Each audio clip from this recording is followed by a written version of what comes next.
சொல்லவில்லை. அப்படின்னா உலகத்தின் தரத்தில் நாம் புத்திசாலிகளாய் ஞானிகளாய் இருக்க கூடாதா? தேவன் இருக்க வைப்பார். ஆனால் தேவனே அன்றி ஒருவருக்கும் ஞானமும் இல்லை, புத்திசாலித்தனமும் இல்லை.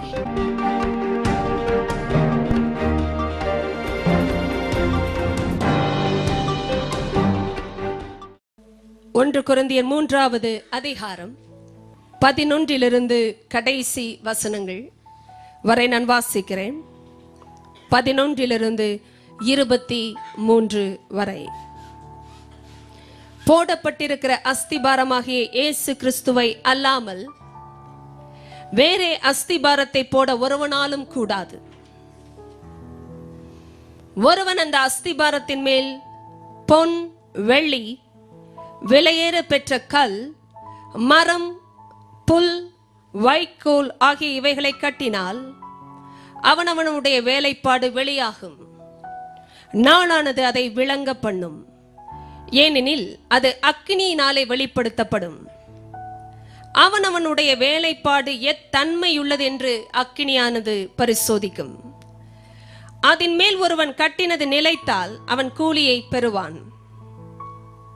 ஒருவன் கட்டினது வெந்து போனால் அவன் நஷ்டமடைவான், அவனோ ரட்சிக்கப்படுவான். அதுவும் அக்கினியில் அகப்பட்டு தப்பினது போல் இருக்கும்.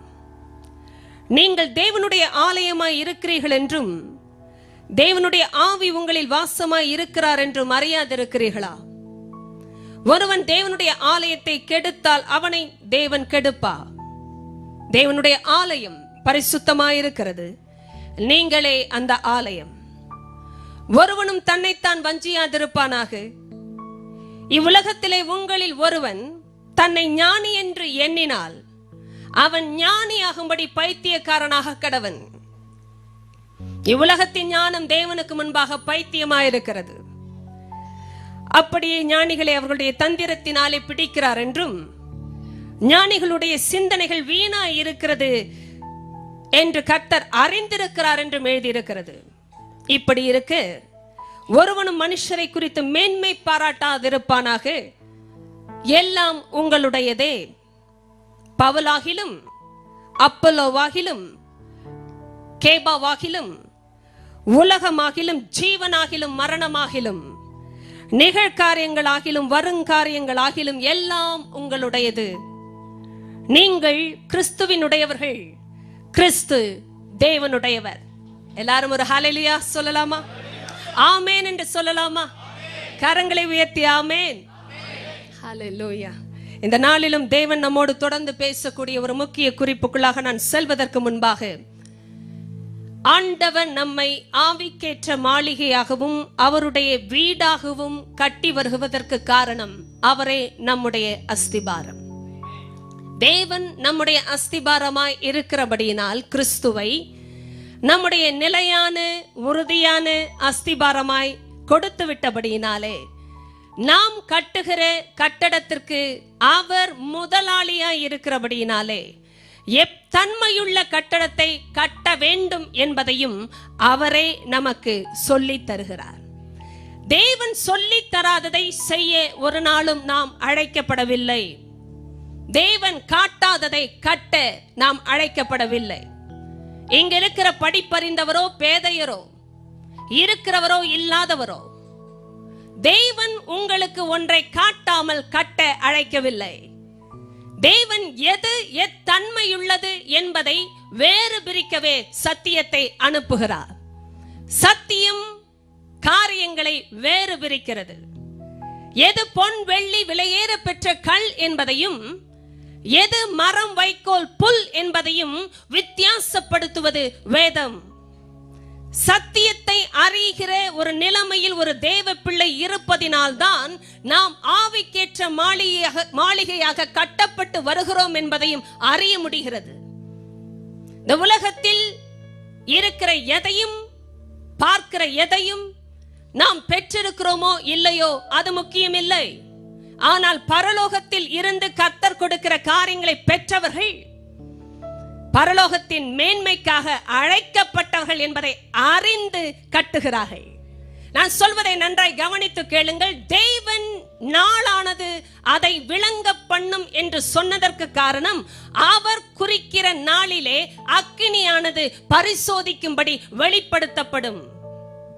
தேவனுக்கு தெரியும் எதை எந்த நாளிலே அனுப்பினால் எது வெளியாகும் என்று. கர்த்தருடைய காரியங்கள் அக்கினியினாலே வெளிப்படுத்தப்படுகிறது. அப்படி என்றால் நிலை நிற்கிற காரியங்கள் நிலை நிற்கும், நிலை நிற்க முடியாதவைகள் வெந்து போகும். தேவ பிள்ளையை இந்த நாளிலும் ஆண்டவர் நம்மோடு பேசுகிற ஒரு குறிப்பிட்ட காரியம் உண்டு. பரிசுத்த ஆவியின் பலத்தினாலே உங்களோடு நான் இடைப்பட்டு பேசுகிற இந்த காரியங்கள் அவராலே உறுதிப்படுத்தப்படும்படியாக நான் ஜெபிக்கிறேன். அநேக காரியங்களை சாதித்து செய்து முடித்து விட்ட பிறகு இவைகள் அக்கினிக்கு இரையாகும் உழைப்பாக மாறுவதற்கு முன்பாக தேவன் நம்மை தடுத்து நிறுத்தும்படியாக அவருடைய காரியங்களை அறியக்கூடிய கண்களை திறக்கிறார். நான் உங்களுக்கு ஏற்கனவே சொன்னேன், அஸ்திபாரம் போடுவதை எல்லாம் அஸ்திபாரமாய் ஆகிவிட முடிவது இல்லை. ஆனால் புத்தியோடு போடுவதே அஸ்திபாரம். ஆண்டவர் பிறகும் சொன்னார், எல்லாவற்றையும் வைத்து கட்டுவது கட்டடம் அல்ல, வெந்து போகாத காரியங்களை வைத்து கட்டுவதே கட்டடம், அதுவே விவேகம் என்றும் சொன்னார். இன்று தேவன் நம்மோடு பேசுகிற ஒரு காரியம், எல்லாம் ஞானம் அல்ல, தேவனால் தேவனிடத்திலிருந்து தேவனுக்காக வருவதே ஞானம். இந்த நாளிலே இப்படிப்பட்டதான ஒரு ஞானத்தின் காரியத்தை பற்றி பேசும் பொழுது ஆண்டவர் தெளிவாக பவுலை கொண்டு பேசிக் கொண்டிருக்கிறார். எவ்வளவு திறமையாக கட்டுகிறோம் என்பது முக்கியம் இல்லை, எதை வைத்து கட்டுகிறோம் என்பதே முக்கியம். குருவிகள் கூட புல்லையும் வைக்கோலையும் வைத்து அழகாக கூடுகள் கட்டுகிறது. தேவன் அவைகளுக்கு தந்த ஞானத்தினாலே அவைகள் கூடுகளை கட்டுகிறது.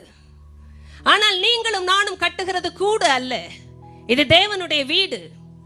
அப்படி என்றால் அதற்கேற்ற தரம் என்பதை கர்த்தர் நமக்கு காட்டி கொடுக்கிறார். அஸ்திபாரத்தை குறித்து அக்கறை இல்லாமல் ஒருவர் வீடு கட்டுவார் என்றால் கட்டுகிற அத்தனை வீணாகும்.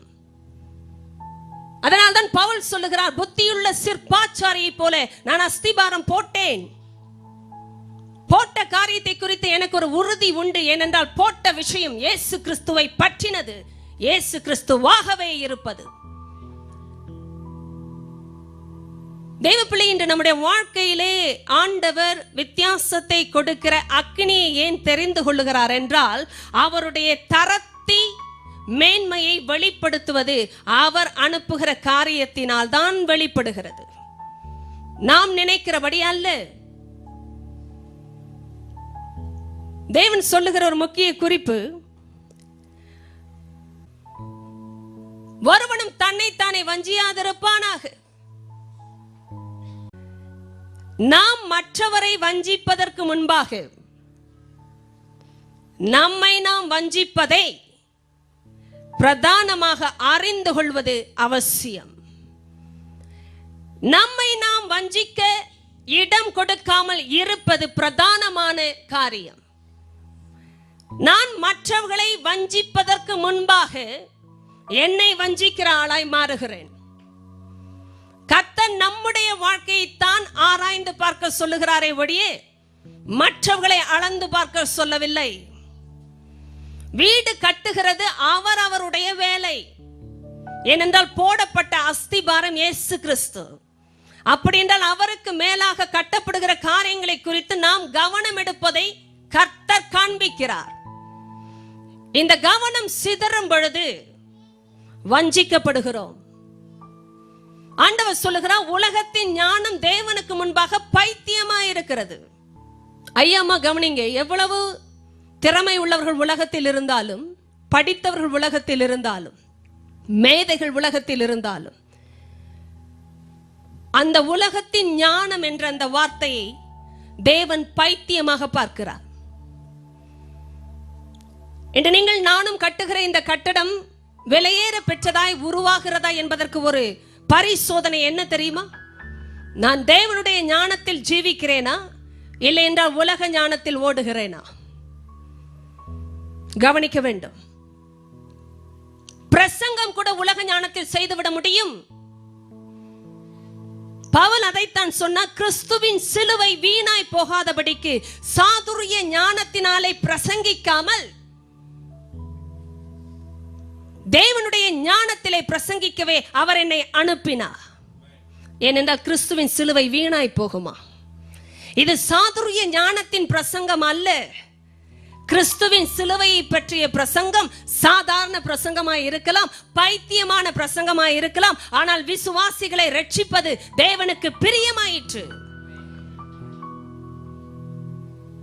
எப்படி எனில், தேவ ஞானத்துக்கு ஏற்றபடி உலகமானது தன் சுய ஞானத்தினாலே தேவனை அறியாதிருக்கையில் பைத்தியமாய் தோன்றுகிற பிரசங்கத்தினாலே விசுவாசிகளை ரட்சிப்பது தேவனுக்கு பிரியமாயிற்று என்று 1 கொரிந்தியர் 1:21 வாசிக்க முடியும். கவனிங்கள், தேவனுக்கு ஏற்ற ஞானம் வித்தியாசமானது ஐயா அம்மா. அது உலக ஞானத்தோடு ஒரு நாளும் ஒத்து போவது இல்லை. அது சாதுரிய ஞானம் அல்ல. ஏனென்றால் கிறிஸ்துவின் சிலுவை வீணாய் போய்விடுமாம். கிறிஸ்துவின் சிலுவையின் பிரசங்கம் கெட்டு போகிறவர்களுக்கு பைத்தியமாகத்தான் இருக்கிறது. ஆனால் ரட்சிக்கப்படுகிற நமக்கோ அது தேவ பலனாய் இருக்கிறது என்று வசனம் சொல்லி இருக்கிறது. 1 கொரிந்தியர் 1:18 பேசி இருக்கிறேன். கெட்டு போகிறவர்களுக்கு அது பைத்தியம் தாங்க. கவனித்து கேளுங்கள் தேவ பிள்ளைகளே, உங்களுடைய வாழ்க்கையில உலக ஞானத்திலே நீங்கள் சிறந்தவராய் சாதிக்கிறவராய் இருக்கலாம். ஆனால் தேவ ஞானத்தில் நீங்கள் உங்களை விட்டு கொடுத்து வரவில்லை என்றால் நீங்கள் கட்டுகிறது வீணாய் போகும். எத்தனை பேர் கேட்டீர்கள்? நீங்கள் சிறந்தவராய் இருக்கலாம் உலக ஞானத்துல, படிப்புல, அனுபவத்தில, பழக்கத்திலே, பேரம் பேசுவதிலே, சாதிப்பதிலே சிறந்தவராய் இருக்கலாம். ஆனால் தேவ ஞானத்திற்கும் உலக ஞானத்திற்கும் சம்பந்தமே இல்லை. ஆண்டவர் சில நேரம் பிரசங்கங்களை பைத்தியக்கார பிரசங்கங்களை போலத்தான் வைப்பார். ஆனால் ரட்சிக்கப்படுகிறவர்களுக்கு அது தேவ பலனானது. விசுவாசிகளுக்கு அது ரட்சிப்பாய் மாறுகிறது.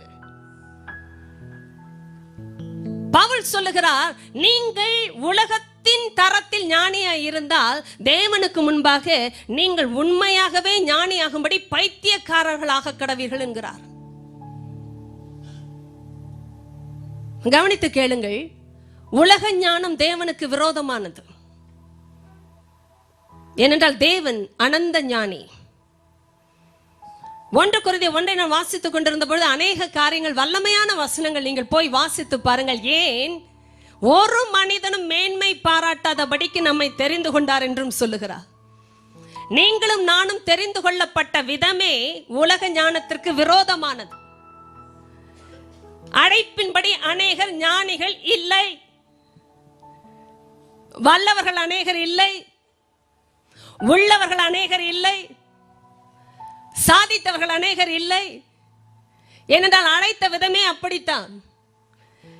ஞானம் இல்லாத சாதாரணமானவைகளை கர்த்தர் தெரிந்து கொண்டார். நான் ஞானியாய் இருந்தபடினால் கர்த்தர் என்னை தெரிந்து கொண்டார் என்று நினைக்கவே முடியாதபடி தெரிந்து கொண்டார். உலகத்தில் பைத்தியமானவைகளையும் இழிவானவைகளையும் இல்லாதவைகளையும் கர்த்தர் தெரிந்து கொண்டார். தேவ பிள்ளை, இன்று ஆண்டவர் நம்மை கட்ட சொல்லி அழைக்கிறார் என்றால், உங்களுடைய என்னுடைய ஞானத்தில் கட்டுவோம் என்றால் அது வெந்து போகும். எவ்வளவு சிறப்பானதாய் தோற்றம் அளித்தாலும் அது மரத்துக்கும் வைக்கோலுக்கும் புல்லுக்கும் சமமாகும் என்று ஆண்டவருடைய ஆவியானவர் சிலரை எச்சரிக்கிறார். நீங்கள் உலக ஞானத்தில் ஓடுவதை நிறுத்துங்கள். எத்தனையோ பேர் உலகத்தில் நண்பர்களும் மற்றவர்களும் உறவுகளும் பேசுவதை கேட்டுக்கொண்டு கணக்கு போட்டுக்கொண்டு கட்டி கொண்டிருக்கிறீர்கள்.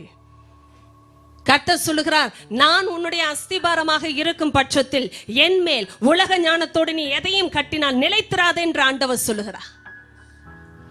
நான் ஆச்சரியப்படுகிறேன். அப்பா பேசும்போது அர்த்தத்தோடு பேசுகிறார். இந்த வெந்து போகிற நாள் வரும்போது ஒரு ஆள் தப்பு வரான். யார் தெரியுமா?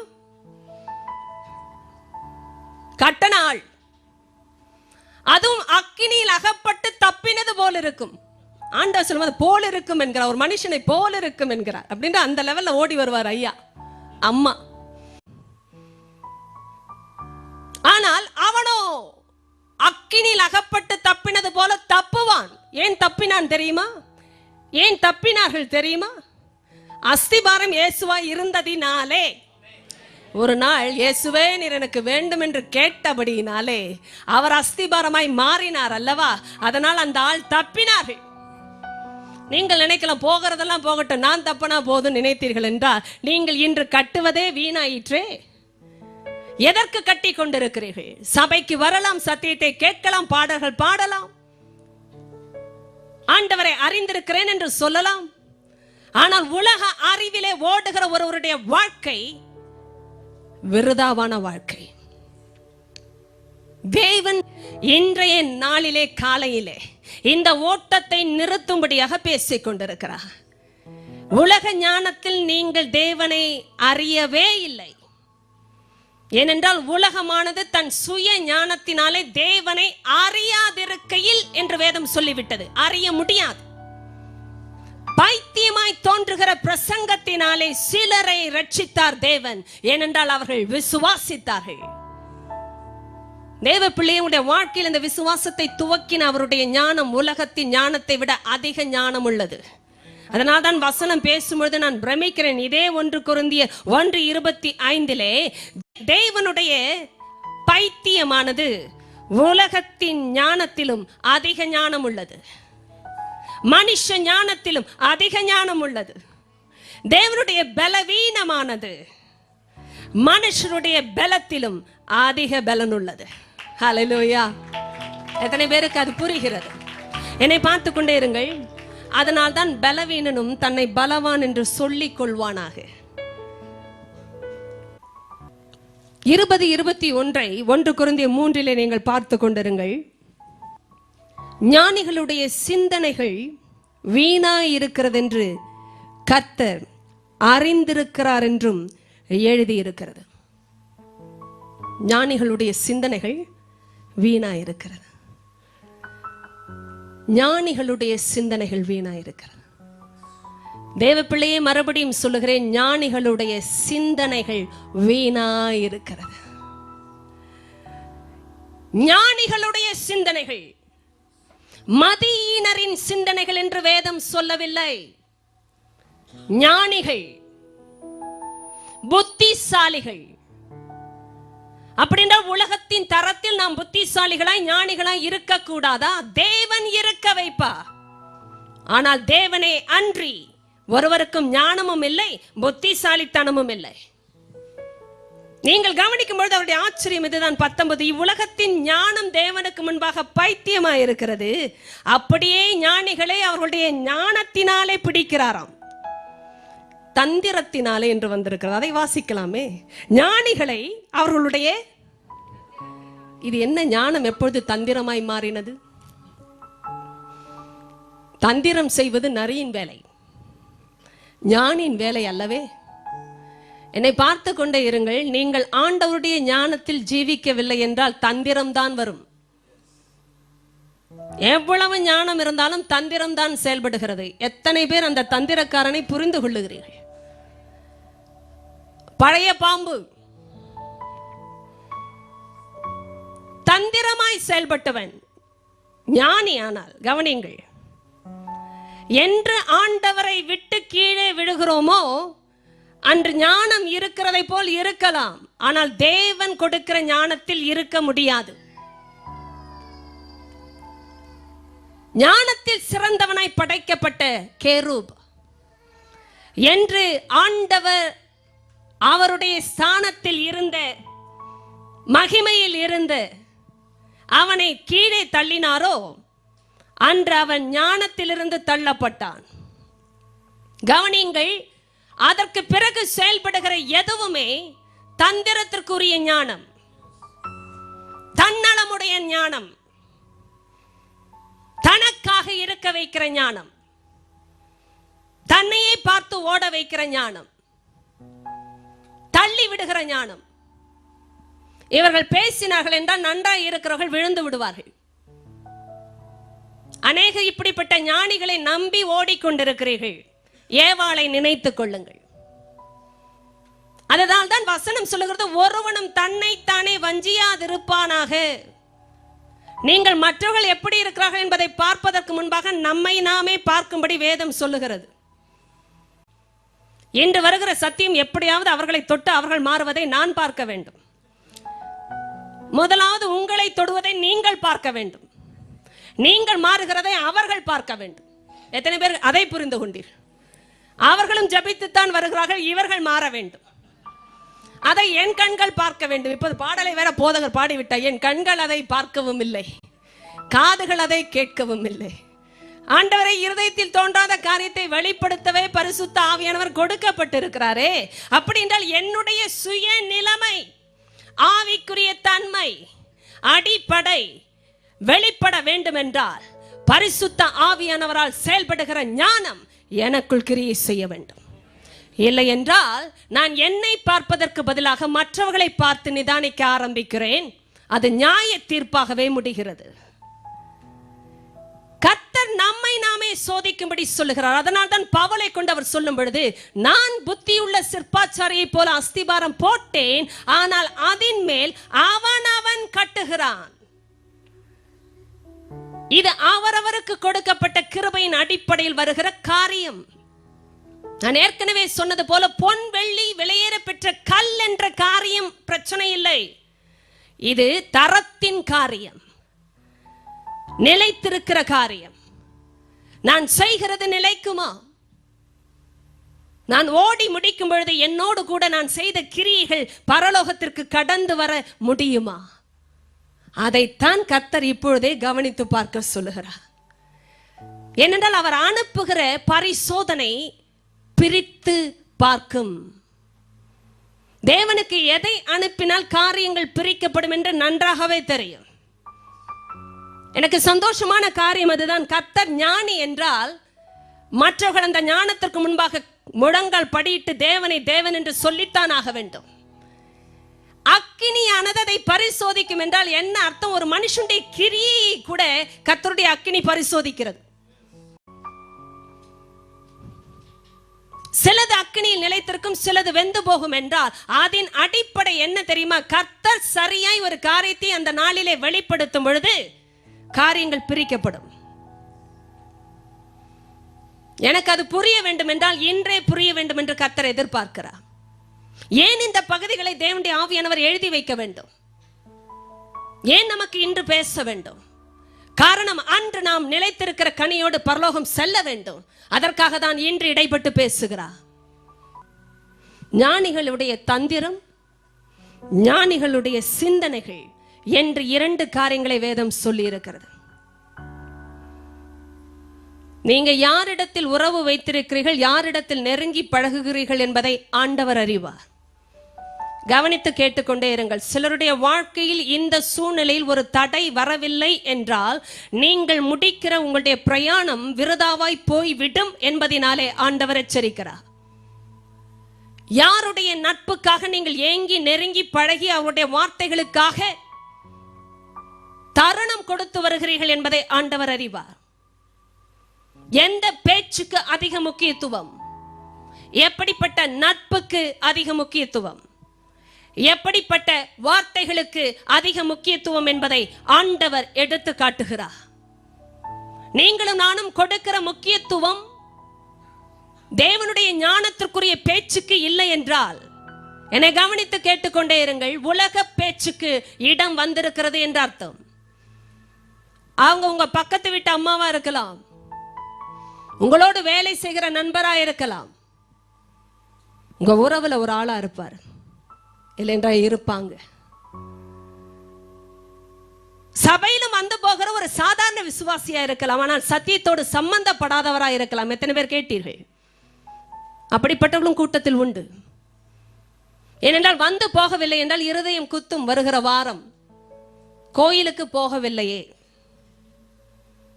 கோயிலுக்கு போய்விட்டு வந்தால் கிருபை கிடைக்கிறது என்று நினைத்துக் கொள்ளலாம். ஆனால் சத்தியத்தில் இருந்தால்தான் கிருபையிலும் இருக்கலாம். எல்லாரும் கரங்களை உயர்த்தி ஒரு ஹல்லேலூயா சொல்லுங்களேன். ஹalleluya. அப்படியே பக்கத்தில் இருக்கிறவர்களை குத்தி கரத்தை உயர்த்த வேண்டும் என்றும் சொன்னேன். ஏன் சொன்னேன்? அவர்கள் உறங்குகிறவர்களாய் இருந்தால் மன்னிப்பை பிறகாக கேட்டுக்கொள்ளலாம். தெரியாமல் செஞ்சுட்டேங்க, இப்ப சொல்லுங்க, தப்பு இல்லை. ஹalleluya. நீங்க கிறிஸ்மஸ்க்கு வர்ற அழகை பார்க்கணும். நான் வெயிட் பண்றேன். 7 மணிக்கே கூட்டம் உள்ள இருக்கு. பளபளப்பாய் உடுத்தி கொண்டு அட்மாஸ்பியர்லே ஒரு ஸ்மெல்லு. இப்படியும் மணக்குமா என்ற உணர்வோடு வந்த காலம் உண்டு. ஆனால் மற்ற ஞாயிற்றுக்கிழமைகளிலே அதை காண முடியவில்லை. ஏனென்றால் வழக்கமானது. அட நேற்று தான் வைக்கால போட்டு இன்னொரு வைக்கால போட்டால் கொஞ்சம் எழும்ப போகுது. போன வாரம் ஒரு மரக்கட்டையை போட்டு இந்த வாரம் ஒரு 2 போட்டால் உயரமாக போகுது. புல்லுக்கு மேலே புல்லு, இதுக்கு என்ன வேணும் தில்லு அப்படின்னு நீங்கள் நினைக்கிற மாதிரி எனக்கு தெரிகிறது. சில நேரம் நம்ம நாட்களை விசேஷப்படுத்தி கொள்ளுகிறோம். நாட்களை கொடுத்தவரை விசேஷப்படுத்தாமல் இருக்கிறோம். எத்தனை பேர் புரிந்து கொள்ளுகிறேன்? இன்றைக்கு மூச்சு விட முடிகிறதே, இன்று நடக்க முடிந்திருக்கிறதே, இன்று கரங்கள் இருக்கிறதே உயர்த்த என்று சொல்லி நம்மை படைத்த நிலைநிறுத்தின உருவாக்கி வருகிற கட்டுகிற தேவனுக்கு துதியை கொடுக்க நேரத்தோடு வருவது அல்லவா உண்மையாய் கட்டுவது. நீங்கள் ஏதோ விசேஷமான நாளுக்காக விசேஷமான ஒன்றை செய்வதற்காக காத்திருப்பீர்கள் என்றால் இன்றைய விசேஷத்தை இழக்கிறீர்கள். அதனால்தான் சடங்காச்சாரங்களை கர்த்தர் எதிர்த்தார், சத்தியத்தை கொடுத்தார். சடங்கும் சத்தியமும் இணைவது இல்லை. சடங்கு மனுஷனை கட்டுப்படுத்துகிறது, சத்தியம் மனுஷனை கட்டவிழ்க்கிறது. எது முக்கியம்? அஸ்திபாரம் முக்கியங்க. அதனால்தான் ஆண்டவரே அஸ்திபாரமாக மாறுகிறார், மாற விரும்புகிறார். இடம் கொடுத்தால் மாறுகிறார். ஆனால் கட்டப்படுகிற காரியத்தை குறித்து கர்த்தர் கண்ணை ஏன் திறக்க வேண்டும்? காரணம், முடிவு நன்றாக இருக்க வேண்டும். அக்கினியிலிருந்து தப்புன ஆளா ஓடக்கூடாது பரலோகத்துக்கு. எத்தனை பேர் அப்படி ஓடுவதை நினைத்து பார்க்கிறீர்கள் இப்பொழுதே? அந்த ஸ்டேஜில் நான் ஓடி போய் உள்ள சேரக்கூடாது ஐயா. எந்த பேச்சுக்கு அதிக முக்கியத்துவம்? எப்படிப்பட்ட நட்புக்கு அதிக முக்கியத்துவம்? எப்படிப்பட்ட வார்த்தைகளுக்கு அதிக முக்கியத்துவம் என்பதை ஆண்டவர் எடுத்து காட்டுகிறார். நீங்களும் நானும் கொடுக்கிற முக்கியத்துவம் தேவனுடைய ஞானத்திற்குரிய பேச்சுக்கு இல்லை என்றால், என்னை கவனித்து கேட்டுக்கொண்டே இருங்கள், உலக பேச்சுக்கு இடம் வந்திருக்கிறது என்ற அர்த்தம். அவங்க உங்க பக்கத்து வீட்டு அம்மாவா இருக்கலாம், உங்களோடு வேலை செய்கிற நண்பரா இருக்கலாம், உங்க உறவுல ஒரு ஆளா இருப்பார், இல்லைன்றா இருப்பாங்க. சபையிலும் வந்து போகிற ஒரு சாதாரண விசுவாசியா இருக்கலாம், ஆனால் சத்தியத்தோடு சம்பந்தப்படாதவரா இருக்கலாம். எத்தனை பேர் கேட்டீர்கள்? அப்படிப்பட்டவர்களும் கூட்டத்தில் உண்டு. ஏனென்றால் வந்து போகவில்லை என்றால் இருதயம் குத்தும். வருகிற வாரம் கோயிலுக்கு போகவில்லையே, கோயிலுக்கு போய்விட்டு வந்தால் கிருபை கிடைக்கிறது என்று நினைத்துக் கொள்ளலாம். ஆனால் சத்தியத்தில் இருந்தால்தான் கிருபையிலும் இருக்கலாம். எல்லாரும் கரங்களை உயர்த்தி ஒரு ஹல்லேலூயா சொல்லுங்களேன்.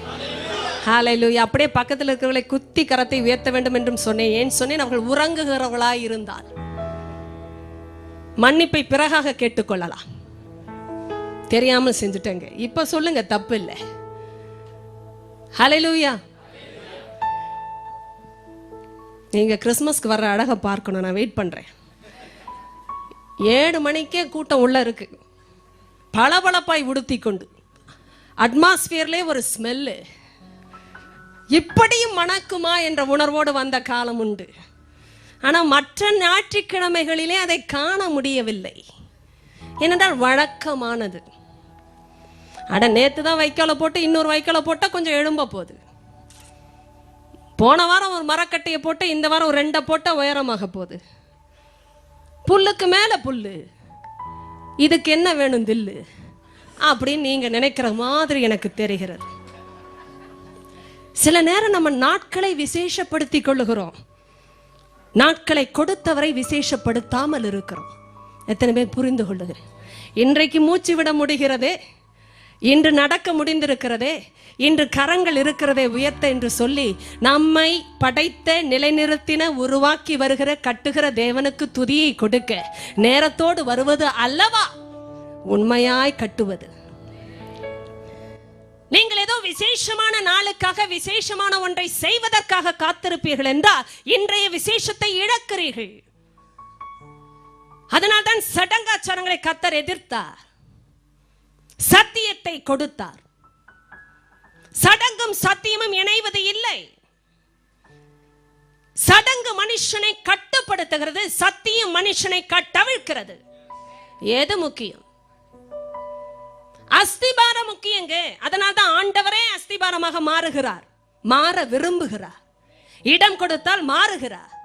ஆனால் கட்டப்படுகிற காரியத்தை குறித்து கர்த்தர் கண்ணை ஏன் திறக்க வேண்டும்?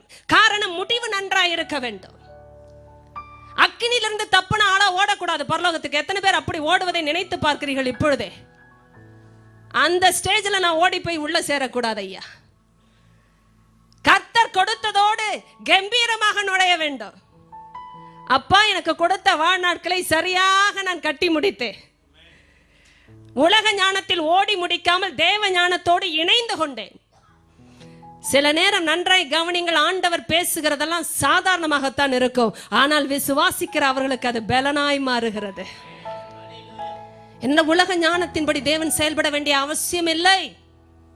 அவருக்கு பைத்தியமாய் இருக்கிற விஷயம் உலக ஞானத்திலும் அதிக ஞானம் உள்ளது. ஆகும், அவராலே ஆகும்.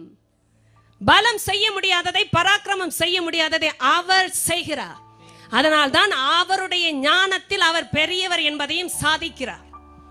நான் சொல்வதை கவனிங்கள். இந்த நாளிலே இவர் பேசின பொழுது பவுல் 1 கொரிந்தியர் 1வது அதிகாரத்திலிருந்து இந்த 4வது அதிகாரங்கள் வரை வரும்பொழுது ஒரு காரியத்தை பிரதானப்படுத்தியே பேசிக்கொண்டு வருகிறார். அது என்ன காரியம் என்றால், மனுஷரை குறித்து மேன்மை பாராட்டக்கூடாது.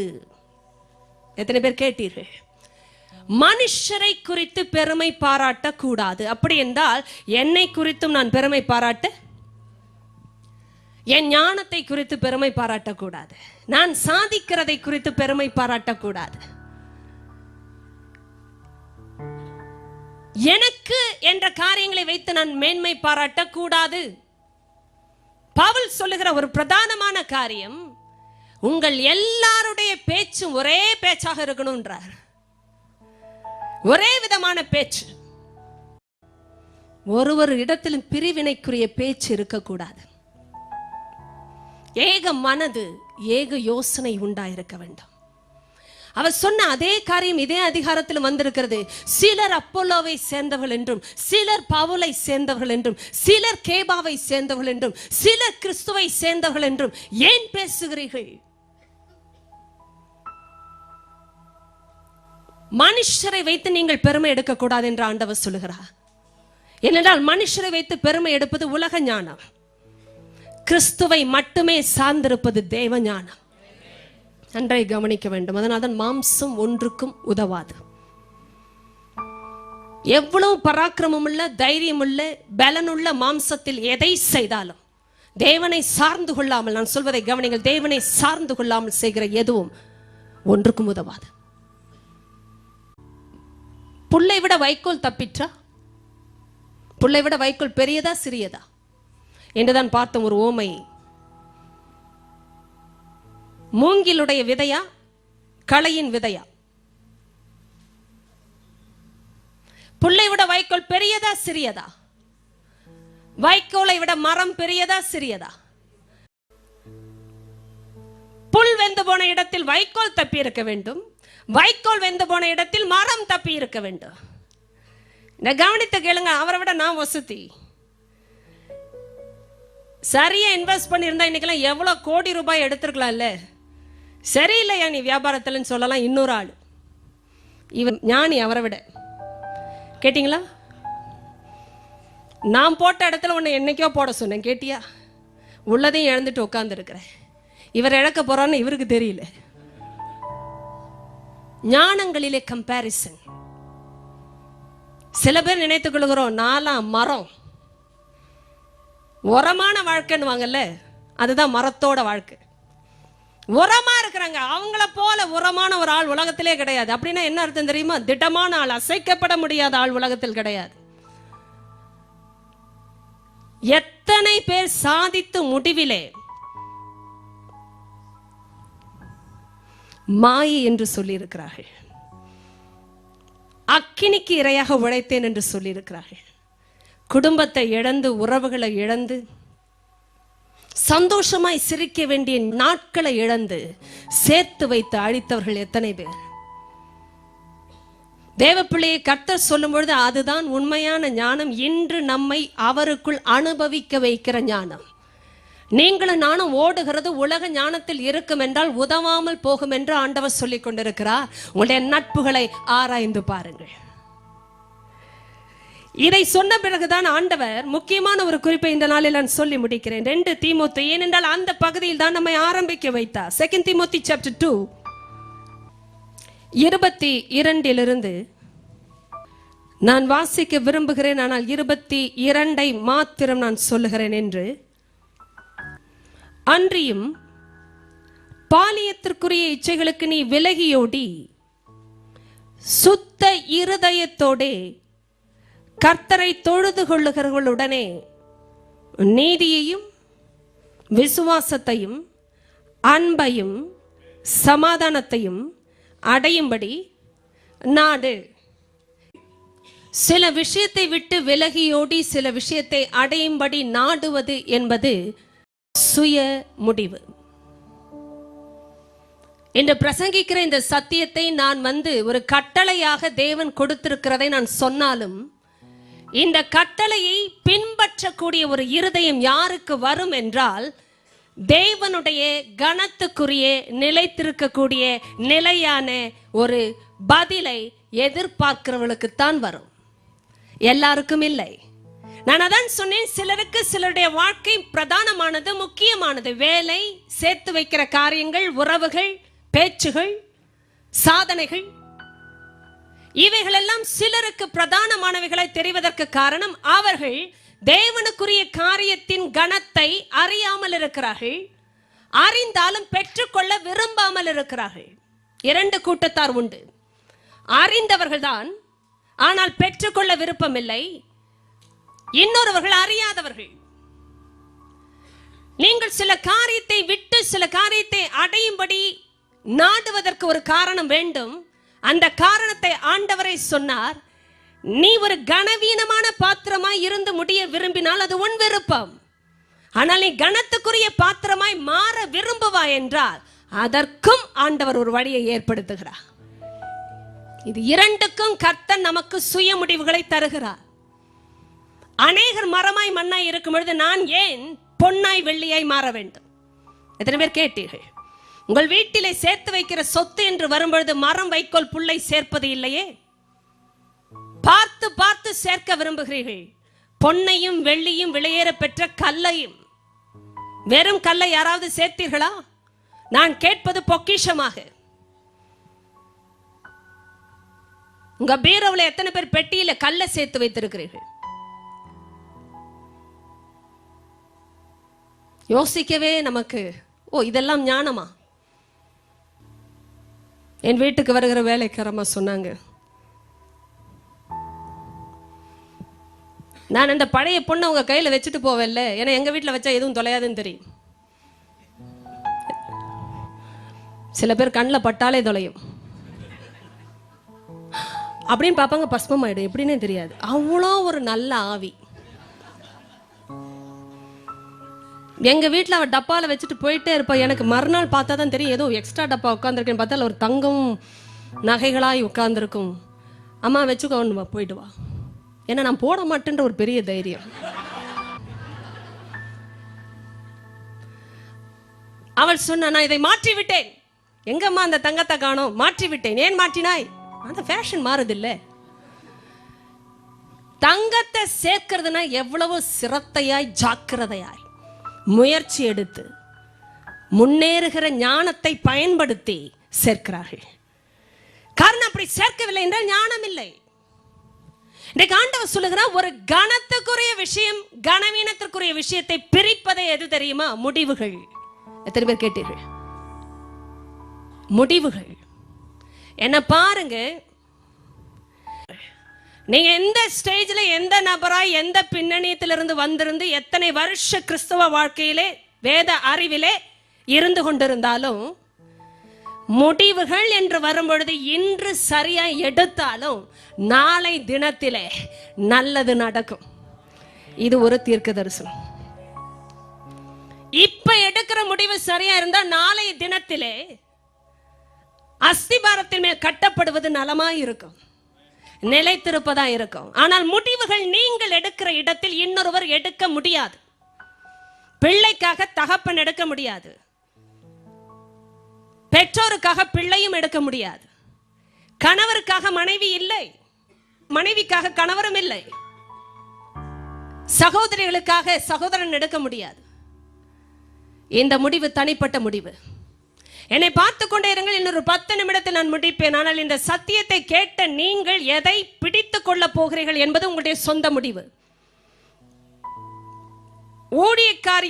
ஊழியக்காரர்களாய் தேவன் அழைத்தவர்கள் கர்த்தர் கொடுத்த இந்த ஸ்தானத்தில் இருக்க வேண்டும் என்றால் முடிவுகள். இதன் தகுதி பதவியினால் வந்தது அல்ல, இதன் தகுதி முடிவினால் வந்தது. எல்லாரும் எல்லாம் ஆகிவிட முடியாது, ஆனால் முடிவுகள் மாற்றும், தலையெழுத்தையே மாற்றும். எந்த பின்னணியத்திலிருந்து நீங்கள் வந்திருந்தாலும் தேவனை பின்பற்றுகிற முடிவை எடுப்பீர்கள் என்றால் உங்களுடைய எதிர்காலம் மாற்றப்படும். உங்களுடைய பெற்றோர்கள் மாற்ற முடியாததை கர்த்தர் மாற்றுவார். உங்களுடைய நண்பர்கள் கொடுக்க முடியாததை உங்களுடைய பிரதானமான நண்பர் கொடுப்பார். உங்களுடைய ஆலோசகர்கள் செய்து சாதிக்க முடியாத ஆலோசனையின் வல்லமை இந்த வண்டர்ஃபுல் கவுன்சிலர் என்று சொல்லப்பட்டவர் தந்து காட்டுவார். ஆலோசனை சிறந்தவர். பாலியத்திற்குரிய இச்சைகளுக்கு நீ விலகியோடு என்று தீமோத்தேயுவுக்கு பவுல் சொன்னதற்கு காரணம், அவர் வாலிப பிராயத்தில் இருந்தவர். வாலிபர்களுக்கே உரிய அந்த பாலியம் என்று சொல்லப்படுகிற பருவத்திற்குரிய இச்சைகளுக்கு நீ விலகியோடி சுத்த இருதயத்தோடே கர்த்தரை தொழுது கொள்ளுகிறவர்களுடனே. கவனிங்கள், நான் யோசிக்கிற ஒரு முக்கியமான காரியம், அப்பொழுது அவர் இவரை இணைந்து கொள்ள சொன்ன மக்கள் யார் என்றால் சுத்த இருதயத்தோடே கர்த்தரை தொழுது கொள்ளுகிற மக்கள்.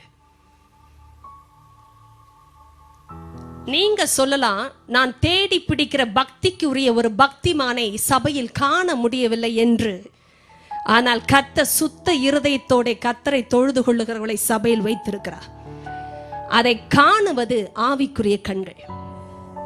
நீங்கள் மாம்ச ஞானத்திலும் மாம்ச கண்களிலும் ஓடுகிற ஆளாய் இருந்தால் இது தெரியாது, உண்மையாய் தெரியாது. அதனால்தான் சிலர் இணைகிற நபர்களை பார்க்கும் பொழுதே தெரியும், சரியா இணைவார்கள்.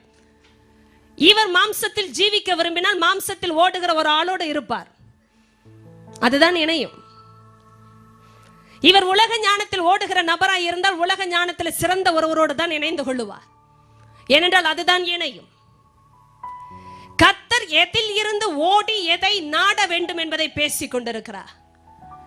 நீங்க எதிலிருந்து ஓடணும் தெரியுமா? நன்றாய் கவனிங்க. இது பருவத்துக்குரிய பிரச்சனை என்று நினையாதிருங்கள். ஏனென்றால் சுத்த இருதயத்தோட கர்த்தரை தொழுது கொள்ளுகிறவர்களுடனே என்று சொன்னாரே, அவர்களும் பருவ பெண்கள் பருவ ஆண்கள் என்று வேதம் சொல்லவில்லை.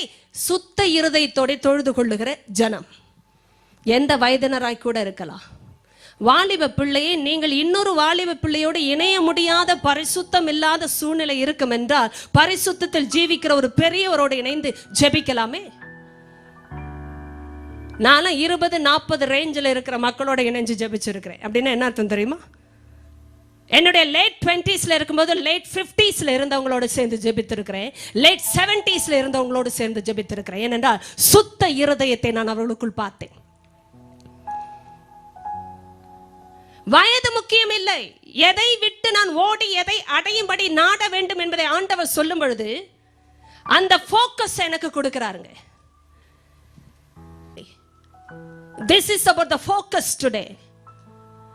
Don't focus on worldly wisdom, but be focused to receive godly wisdom, heavenly wisdom. உலகம் எதையோ நாடி தேடி ஓடி சாதிக்க நினைக்கும் பொழுது ஆண்டவர் சொல்லுகிறார், நீ எனக்கு முன்பாக காத்திருந்த என்னுடைய ஞானத்தில் நடந்துகள், உன்னுடைய கட்டடம் சிறப்பாய் விளங்கும். ஏனென்றால் சாதிப்பதை சரியாய் சாதிக்க சொல்லி தருகிறவர் கர்த்தர் தான்.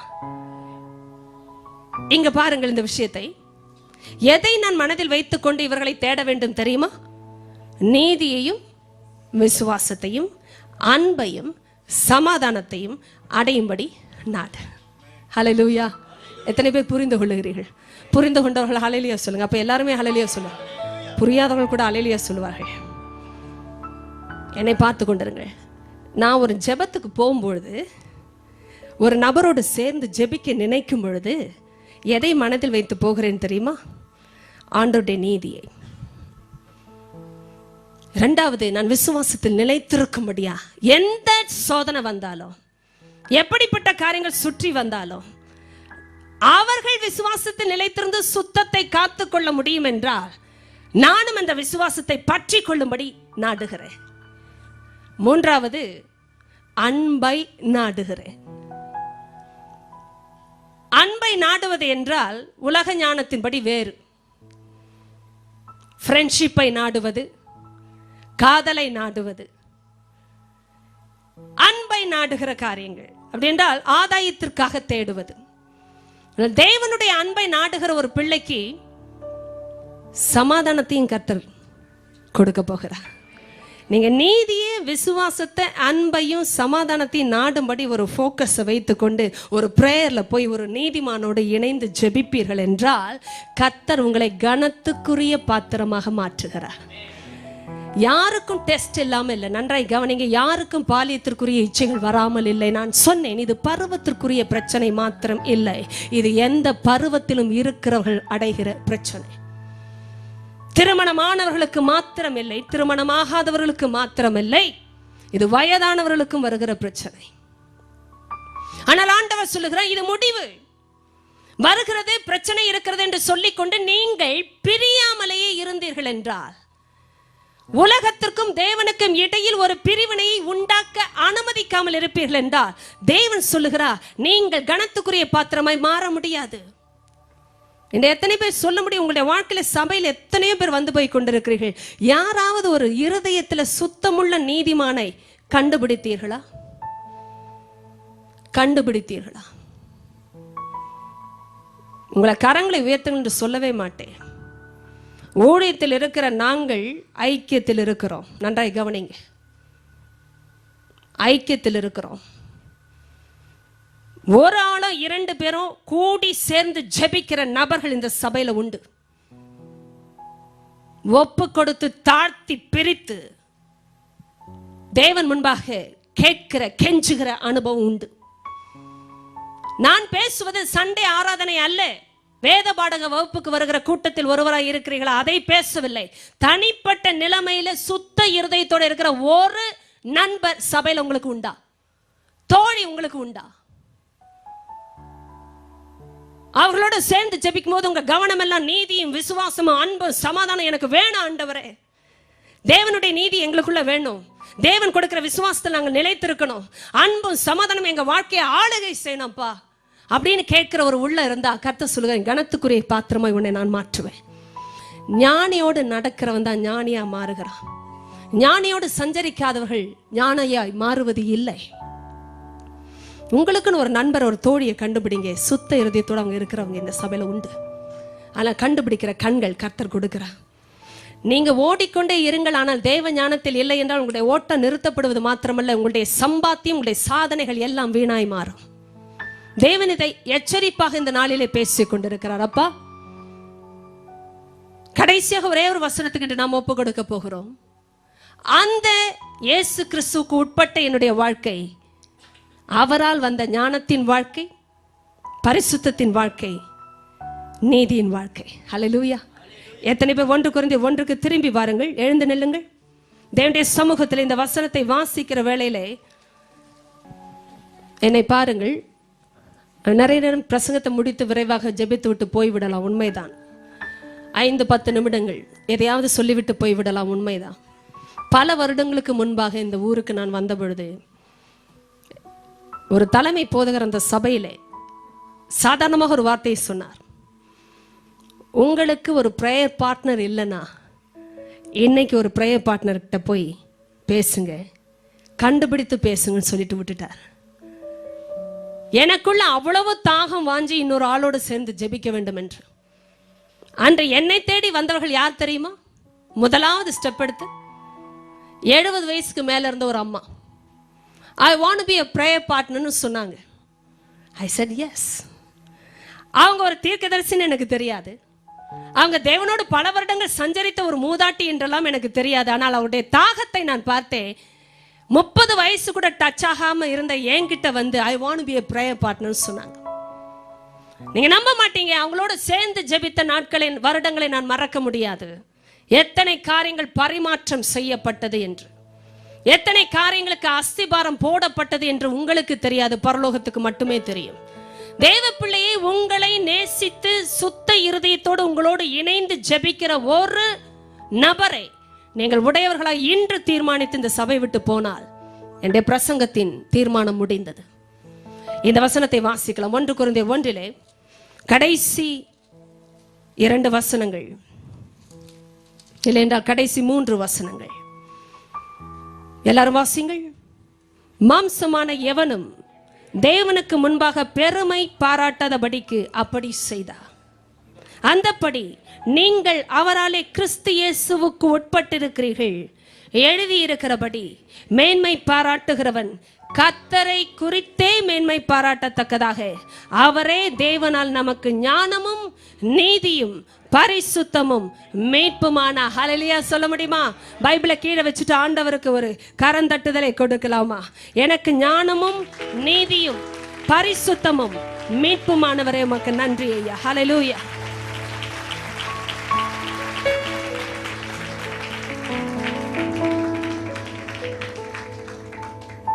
இயேசுவே நமக்கு ஞானம், இயேசுவே நமக்கு நீதி, இயேசுவே நமக்கு பரிசுத்தம், இயேசுவே நமக்கு மீட்பு. ஹல்லேலூயா. கண்களை மூடி பரிசுத்த ஆவியானவருக்கு நன்றி சொல்லலாம். என்னுடைய ஞானமாய் மாறினதற்காக நன்றிப்பா, எனக்கு நீதியாய் மாறினதற்காய் நன்றி. நான் உலக ஞானத்தில் ஒன்றுமில்லாதவளாய் வாழ்ந்த பொழுது உம்முடைய ஞானத்தால் என்னை தொட்டீரப்பா. இயேசுவே நீர் வாழ்க்கைக்கு வரவில்லை என்றால் ஞானம் வந்திருக்கவே செய்யாது. நான் பைத்தியத்தை போலதான் ஜீவித்தேன், ஆனால் உமக்குள்ள இன்று ஞானியாய் மாற்றி இருக்கிறேன். அதற்காக ஸ்தோத்திரம் அப்பா. என்னுடைய நீதியாய் மாறினதற்காக ஸ்தோத்திரம். என்னுடைய பரிசுத்தமாய் நீரே மாறினீர். பாவியாய் இருந்த என்னை பரிசுத்தமாக்கும்படி நீரே எனக்குள் வந்தீரையா. என்னுடைய மீட்பாய் வந்தீர், அதற்காக நன்றி. நன்றி என்று இயேசுவுக்காக நன்றி சொல்லுங்க பாப்பா. அந்த நாமத்துக்காக ஸ்தோத்திரம். நாங்கள் எங்களை இணைத்துக் கொள்ள விரும்புகிறோம் ஐயா.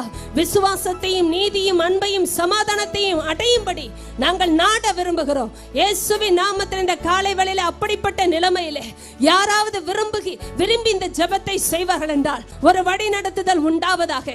இந்த சபையில் அப்படிப்பட்டதான நீதியின் ஐக்கியங்கள் உண்டாகட்டும், அன்பின் ஐக்கியங்கள் உண்டாகட்டும், சமாதானத்தின் ஐக்கியங்கள் உண்டாகட்டும், விசுவாசத்தின் ஐக்கியங்கள் உண்டாகட்டும் என்று சொல்லி இயேசுவின் நாமத்தினுடைய பிள்ளைகளை நான் ஆசீர்வதிக்கிறேன். ஆண்டவரே, செய்தி தொலைக்காட்சியில் கேட்டவர்களுக்காக நான் ஜெபிக்கிறேன். இந்த உலகத்தின் ஞானம் தேவனுக்கு முன்பாக பைத்தியமா இருக்கிறது என்று வேதம் சொல்லுகிறது.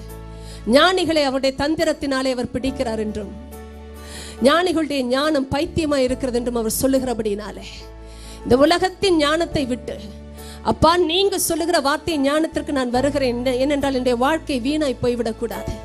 நான் கட்டுகிறது அக்கினிக்கு இரையாய் போய்விடக் கூடாது. கடைசியில் என்னுடைய உறவுகள், என்னுடைய ஐக்கியங்கள் எல்லாம் இவ்வளவுதானா என்று நான் நொந்து போகிற ஒரு காரியம் வந்துவிடக் கூடாது. அதெல்லாம் நான் இன்று மனம் திரும்புகிறேன் என்று சொல்லி சுத்த இருதயத்தோடு இருக்கிற மக்களை எனக்கு காட்டுங்கப்பான்னு சொல்லி நீங்கள் ஜெபித்துக் கொண்டிருப்பீர்கள் என்றால் இயேசுவின் நாமத்தில் நான் ஜெபிக்கிறேன். பரிசுத்த ஆவியானவர் உங்களுக்கு அந்த நபர்களை காட்டுவாராக. உங்களுக்கு அப்படிப்பட்ட ஐக்கியத்தை அவர் காட்டுவாராக. உங்களுக்கு அப்படிப்பட்ட ஒரு சபையை அவர் காட்டுவாராக. இயேசுவின் நாமத்தில் அப்படியே உம்முடைய பிள்ளைகளை நான் ஆசீர்வதிக்கிறேன். சத்தியம் அவர்களை விடுதலை செய்து கனத்துக்குரிய பாத்திரங்களை மாற்றட்டும், கனத்தை உமக்கு கொடுக்கட்டும் என்று சொல்லி இயேசுவின் நாமத்தில் நான் ஆசீர்வதிக்கிறேன் பிதாவே. ஜெபத்தை கேட்டதற்காக மகிமை உமக்கு நாங்கள் கொடுக்கிறோம் இயேசுவின் நாமத்தினாலே பிதாவே.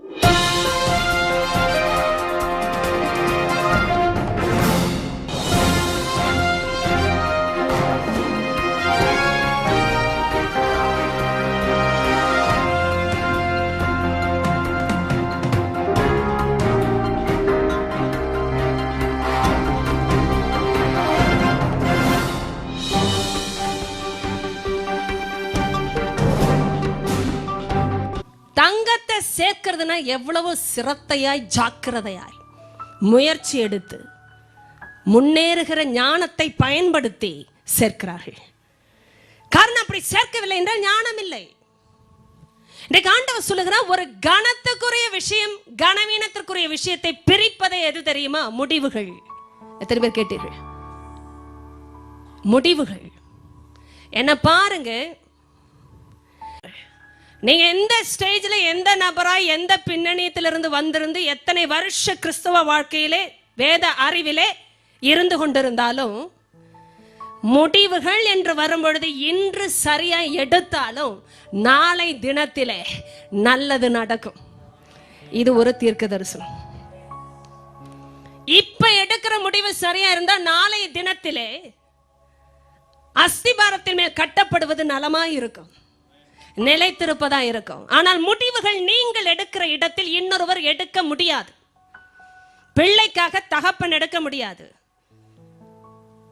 பெற்றோருக்காக பிள்ளையும் எடுக்க முடியாது, கணவருக்காக மனைவி இல்லை, மனைவிக்காக கணவரும் இல்லை, சகோதரிகளுக்காக சகோதரன் எடுக்க முடியாது. இந்த முடிவு தனிப்பட்ட முடிவு. என்னை பார்த்து கொண்டே இருங்கள், இன்னொரு 10 நிமிடத்தில் நான் முடிப்பேன். ஆனால் இந்த சத்தியத்தை கேட்ட நீங்கள் எதை பிடித்துக் கொள்ள போகிறீர்கள் என்பது உங்களுடைய சொந்த முடிவு. ஊழியக்காரர்களாய் தேவன் அழைத்தவர்கள் கர்த்தர் கொடுத்த இந்த ஸ்தானத்தில் இருக்க வேண்டும் என்றால் முடிவுகள். இதன் தகுதி பதவியினால் வந்தது அல்ல, இதன் தகுதி முடிவினால் வந்தது. எல்லாரும் எல்லாம் ஆகிவிட முடியாது, ஆனால் முடிவுகள் மாற்றும், தலையெழுத்தையே மாற்றும். எந்த பின்னணியத்திலிருந்து நீங்கள் வந்திருந்தாலும் தேவனை பின்பற்றுகிற முடிவை எடுப்பீர்கள் என்றால் உங்களுடைய எதிர்காலம் மாற்றப்படும். உங்களுடைய பெற்றோர்கள் மாற்ற முடியாததை கர்த்தர் மாற்றுவார். உங்களுடைய நண்பர்கள் கொடுக்க முடியாததை உங்களுடைய பிரதானமான நண்பர் கொடுப்பார். உங்களுடைய ஆலோசகர்கள் செய்து சாதிக்க முடியாத ஆலோசனையின் வல்லமை இந்த வண்டர்ஃபுல் கவுன்சிலர் என்று சொல்லப்பட்டவர் தந்து காட்டுவார். ஆலோசனை சிறந்தவர். பாலியத்திற்குரிய இச்சைகளுக்கு நீ விலகியோடு என்று தீமோத்தேயுவுக்கு பவுல் சொன்னதற்கு காரணம், அவர் வாலிப பிராயத்தில் இருந்தவர். வாலிபர்களுக்கே உரிய அந்த பாலியம் என்று சொல்லப்படுகிற பருவத்திற்குரிய இச்சைகளுக்கு நீ விலகியோடி சுத்த இருதயத்தோட கர்த்தரை தொழுது கொள்ளுகிறவர்களுடனே. கவனிங்கள், நான் யோசிக்கிற ஒரு முக்கியமான காரியம். அப்பொழுது அவர் இவரை இணைந்து கொள்ள சொன்ன மக்கள் யார் என்றால், சுத்த இருதயத்தோட கர்த்தரை தொழுது கொள்ளுகிற மக்கள். நீங்க சொல்லலாம், நான் தேடி பிடிக்கிற பக்திக்கு உரிய ஒரு பக்திமானை சபையில் காண முடியவில்லை என்று. ஆனால் கர்த்தர் சுத்த இருதயத்தோட கர்த்தரை தொழுது கொள்ளுகிறவர்களை சபையில் வைத்திருக்கிறார். அதை காணுவது ஆவிக்குரிய கண்கள்.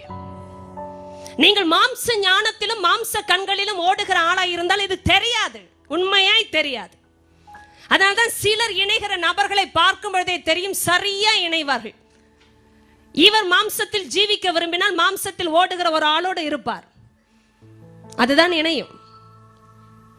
இவர் உலக ஞானத்தில் ஓடுகிற நபராய் இருந்தால் உலக ஞானத்தில் சிறந்த ஒருவரோடு தான் இணைந்து கொள்ளுவார், ஏனென்றால் அதுதான் இணையும். கர்த்தர் எதில் இருந்து ஓடி எதை நாட வேண்டும் என்பதை பேசிக் கொண்டிருக்கிறார்.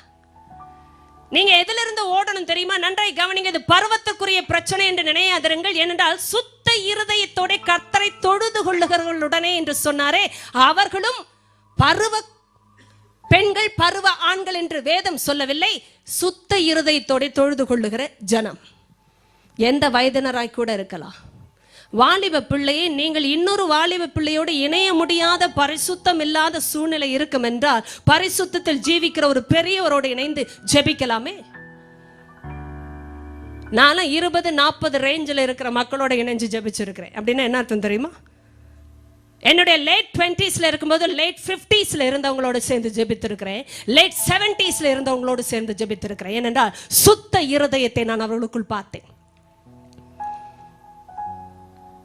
வயது முக்கியம் இல்லை. எதை விட்டு நான் ஓடி எதை அடையும்படி நாட வேண்டும் என்பதை ஆண்டவர் சொல்லும் பொழுது அந்த போக்கஸ் எனக்கு கொடுக்கிறாருங்க. This is about the focus today. Don't focus on worldly wisdom, but be focused to receive godly wisdom, heavenly wisdom.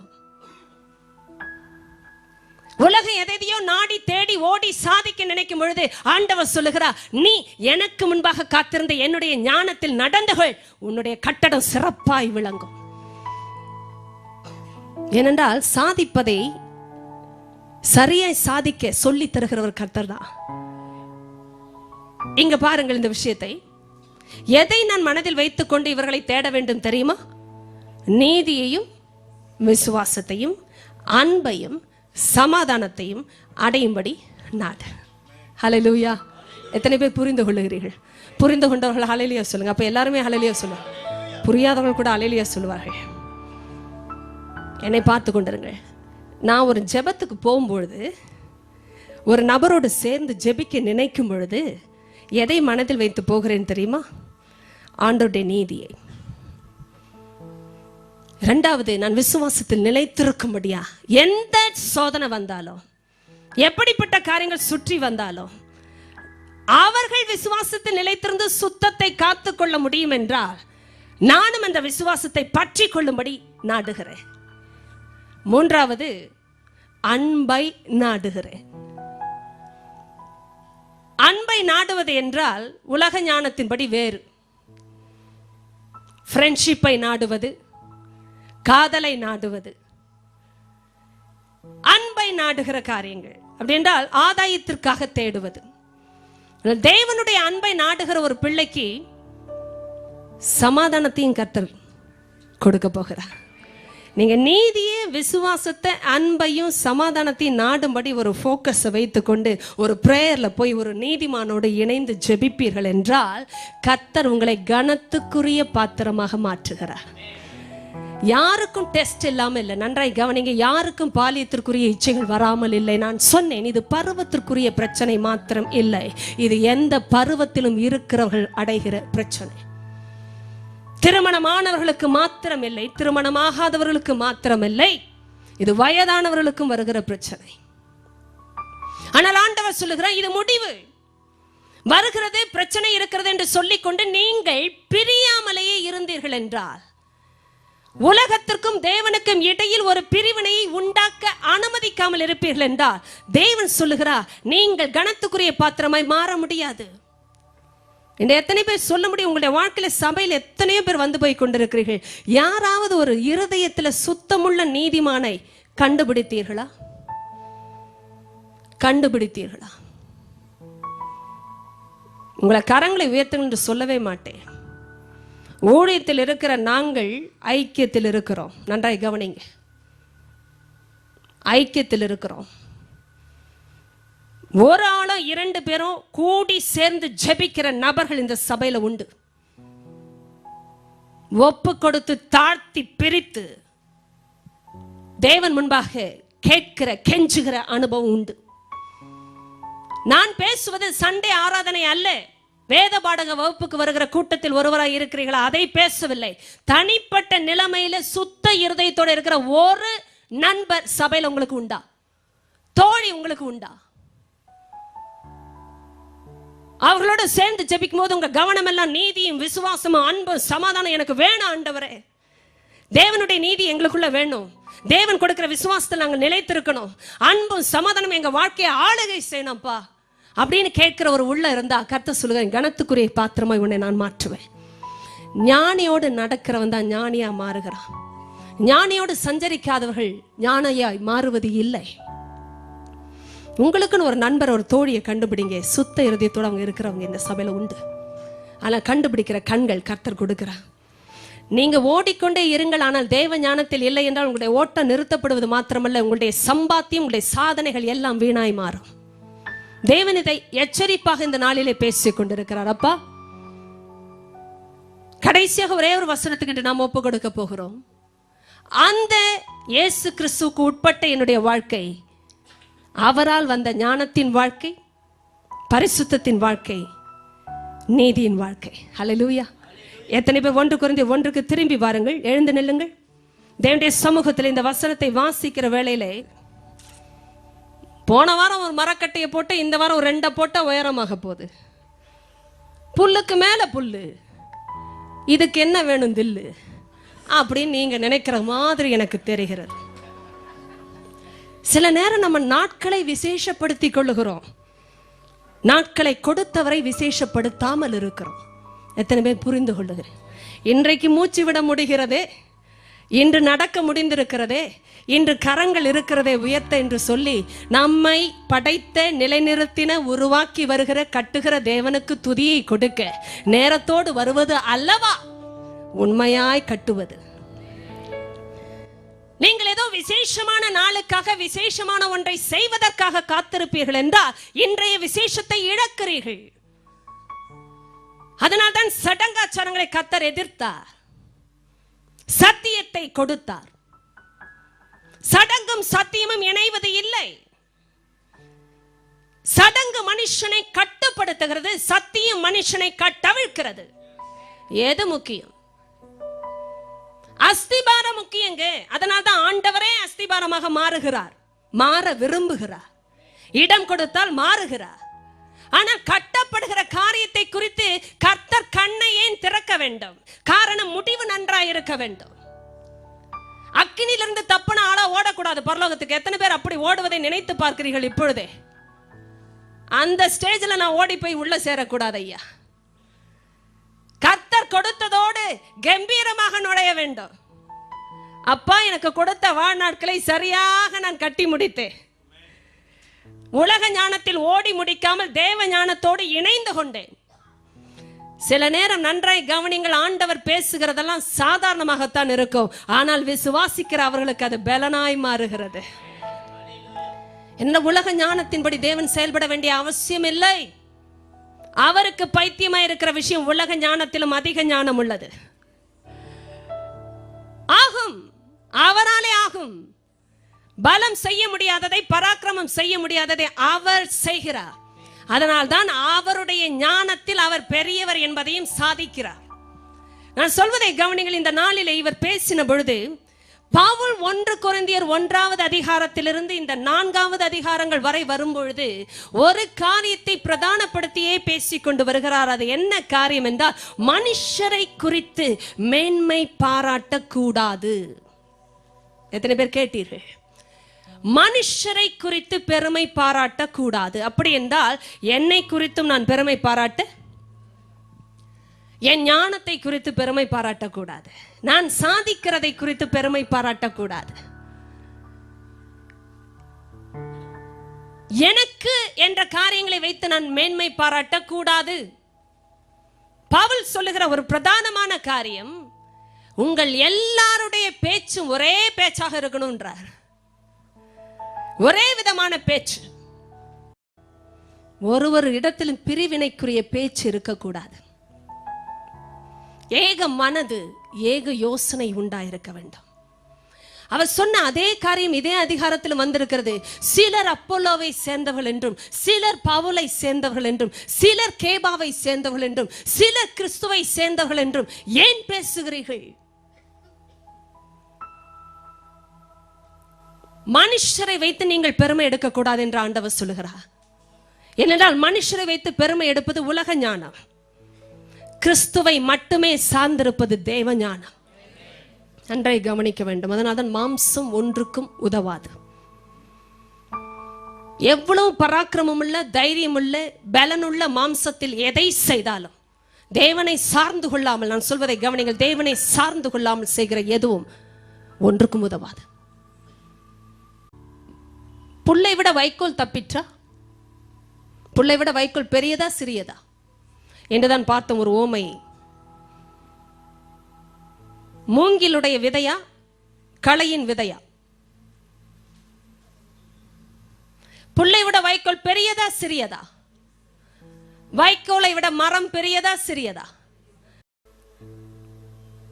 புல் வெந்து போன இடத்தில் வைக்கோல் தப்பி இருக்க வேண்டும், வைக்கோல் வெந்து போன இடத்தில் மரம் தப்பி இருக்க வேண்டும். கவனித்து கேளுங்க, அவரை விட நான் வசதி. சரியா இன்வெஸ்ட் பண்ணியிருந்தா இன்னைக்கெல்லாம் எவ்வளவு கோடி ரூபாய் எடுத்திருக்கலாம்ல. சரியில்லையா நீ வியாபாரத்தில் சொல்லலாம் இன்னொரு ஆள். இவன் ஞானி அவரை விட. கேட்டீங்களா? நான் போட்ட இடத்துல உன்னை என்னைக்கோ போட சொன்னேன், கேட்டியா? உள்ளதையும் இழந்துட்டு உட்கார்ந்துருக்கிறேன். இவர் இழக்க போறான்னு இவருக்கு தெரியல. ஞானங்களிலே கம்பேரிசன். சில பேர் நினைத்துக் கொள்கிறோம், நாலாம் மரம், உரமான வாழ்க்கைன்னு வாங்கல்ல, அதுதான் மரத்தோட வாழ்க்கை. உரமா இருக்கிறாங்க, அவங்கள போல உரமான ஒரு ஆள் உலகத்திலே கிடையாது. அப்படின்னா என்ன அர்த்தம் தெரியுமா? திடமான ஆள், அசைக்கப்பட முடியாத ஆள் உலகத்தில் கிடையாது. எத்தனை பேர் சாதித்து முடிவிலே மாயை என்று சொல்லி இருக்கிறார்கள். அக்கினிக்கு இரையாக உழைத்தேன் என்று சொல்லி இருக்கிறார்கள். குடும்பத்தை இழந்து, உறவுகளை இழந்து, சந்தோஷமாய் சிரிக்க வேண்டிய நாட்களை இழந்து சேர்த்து வைத்து அழித்தவர்கள் எத்தனை பேர்? தேவப்பிள்ளையை கர்த்தர் சொல்லும் பொழுது அதுதான் உண்மையான ஞானம். இன்று நம்மை அவருக்குள் அனுபவிக்க வைக்கிற ஞானம். நீங்களும் நானும் ஓடுகிறது உலக ஞானத்தில் இருக்கும் என்றால் உதவாமல் போகும் என்று ஆண்டவர் சொல்லிக் கொண்டிருக்கிறார். உங்களுடைய நட்புகளை ஆராய்ந்து பாருங்கள். இதை சொன்ன பிறகுதான் ஆண்டவர் முக்கியமான ஒரு குறிப்பை இந்த நாளில் நான் சொல்லி முடிக்கிறேன். 2 தீமோத்தேயு, ஏனென்றால் அந்த பகுதியில் தான் நம்மை ஆரம்பிக்க வைத்தார். 2 தீமோத்தேயு chapter 2 22 நான் வாசிக்க விரும்புகிறேன். ஆனால் 22 மாத்திரம் நான் சொல்லுகிறேன் என்று. அன்றியும் பாலியத்திற்குரிய இச்சைகளுக்கு நீ விலகியோடி சுத்த இருதயத்தோடே கர்த்தரை தொழுது கொள்ளுகிறவர்களுடனே நீதியையும் விசுவாசத்தையும் அன்பையும் சமாதானத்தையும் அடையும்படி நாடு. சில விஷயத்தை விட்டு விலகியோடி சில விஷயத்தை அடையும்படி நாடுவது என்பது சுய முடிவு. என்று பிரசங்கிக்கிற இந்த சத்தியத்தை நான் ஒரு கட்டளையாக தேவன் கொடுத்திருக்கிறதை நான் சொன்னாலும், இந்த கட்டளையை பின்பற்றக்கூடிய ஒரு இருதயம் யாருக்கு வரும் என்றால், தேவனுடைய கனத்துக்குரிய நிலைத்திருக்கக்கூடிய நிலையான ஒரு பதிலை எதிர்பார்க்கிறவர்களுக்குத்தான் வரும், எல்லாருக்கும் இல்லை. நான் அதான் சொன்னேன், சிலருக்கு சிலருடைய வாழ்க்கை பிரதானமானது, முக்கியமானது. வேலை, சேர்த்து வைக்கிற காரியங்கள், உறவுகள், பேச்சுகள், சாதனைகள், இவைகள் எல்லாம் சிலருக்கு பிரதானமானவைகளை தெரிவதற்கு காரணம் அவர்கள் தேவனுக்குரிய காரியத்தின் கனத்தை அறியாமல் இருக்கிறார்கள். அறிந்தாலும் பெற்றுக்கொள்ள விரும்பாமல் இருக்கிறார்கள். 2 கூட்டத்தார் உண்டு. அறிந்தவர்கள் தான், ஆனால் பெற்றுக்கொள்ள விருப்பமில்லை. இன்னொருவர்கள் அறியாதவர்கள். நீங்கள் சில காரியத்தை விட்டு சில காரியத்தை அடையும்படி நாடுவதற்கு ஒரு காரணம் வேண்டும். அந்த காரணத்தை ஆண்டவரை சொன்னார். நீ ஒரு கனவீனமான பாத்திரமாய் இருந்து முடிய விரும்பினால் அது உன் விருப்பம். ஆனால் நீ கனத்துக்குரிய பாத்திரமாய் மாற விரும்புவாய் என்றால் அதற்கும் ஆண்டவர் ஒரு வழியை ஏற்படுத்துகிறார். இது 2க்கும் கர்த்தர் நமக்கு சுய முடிவுகளை தருகிறார். அநேகர் மரமாய் மண்ணாய் இருக்கும் பொழுது நான் ஏன் பொன்னாய் வெள்ளியாய் மாற வேண்டும்? எத்தனை பேர் கேட்டீர்கள்? உங்கள் வீட்டிலே சேர்த்து வைக்கிற சொத்து என்று வரும்பொழுது மரம், வைக்கோல், புல்லை சேர்ப்பது இல்லையே. பார்த்து பார்த்து சேர்க்க விரும்புகிறீர்கள். பொன்னையும் வெள்ளியும் விலையேற பெற்ற கல்லையும். வெறும் கல்லை யாராவது சேர்த்தீர்களா? நான் கேட்பது பொக்கிஷமாக.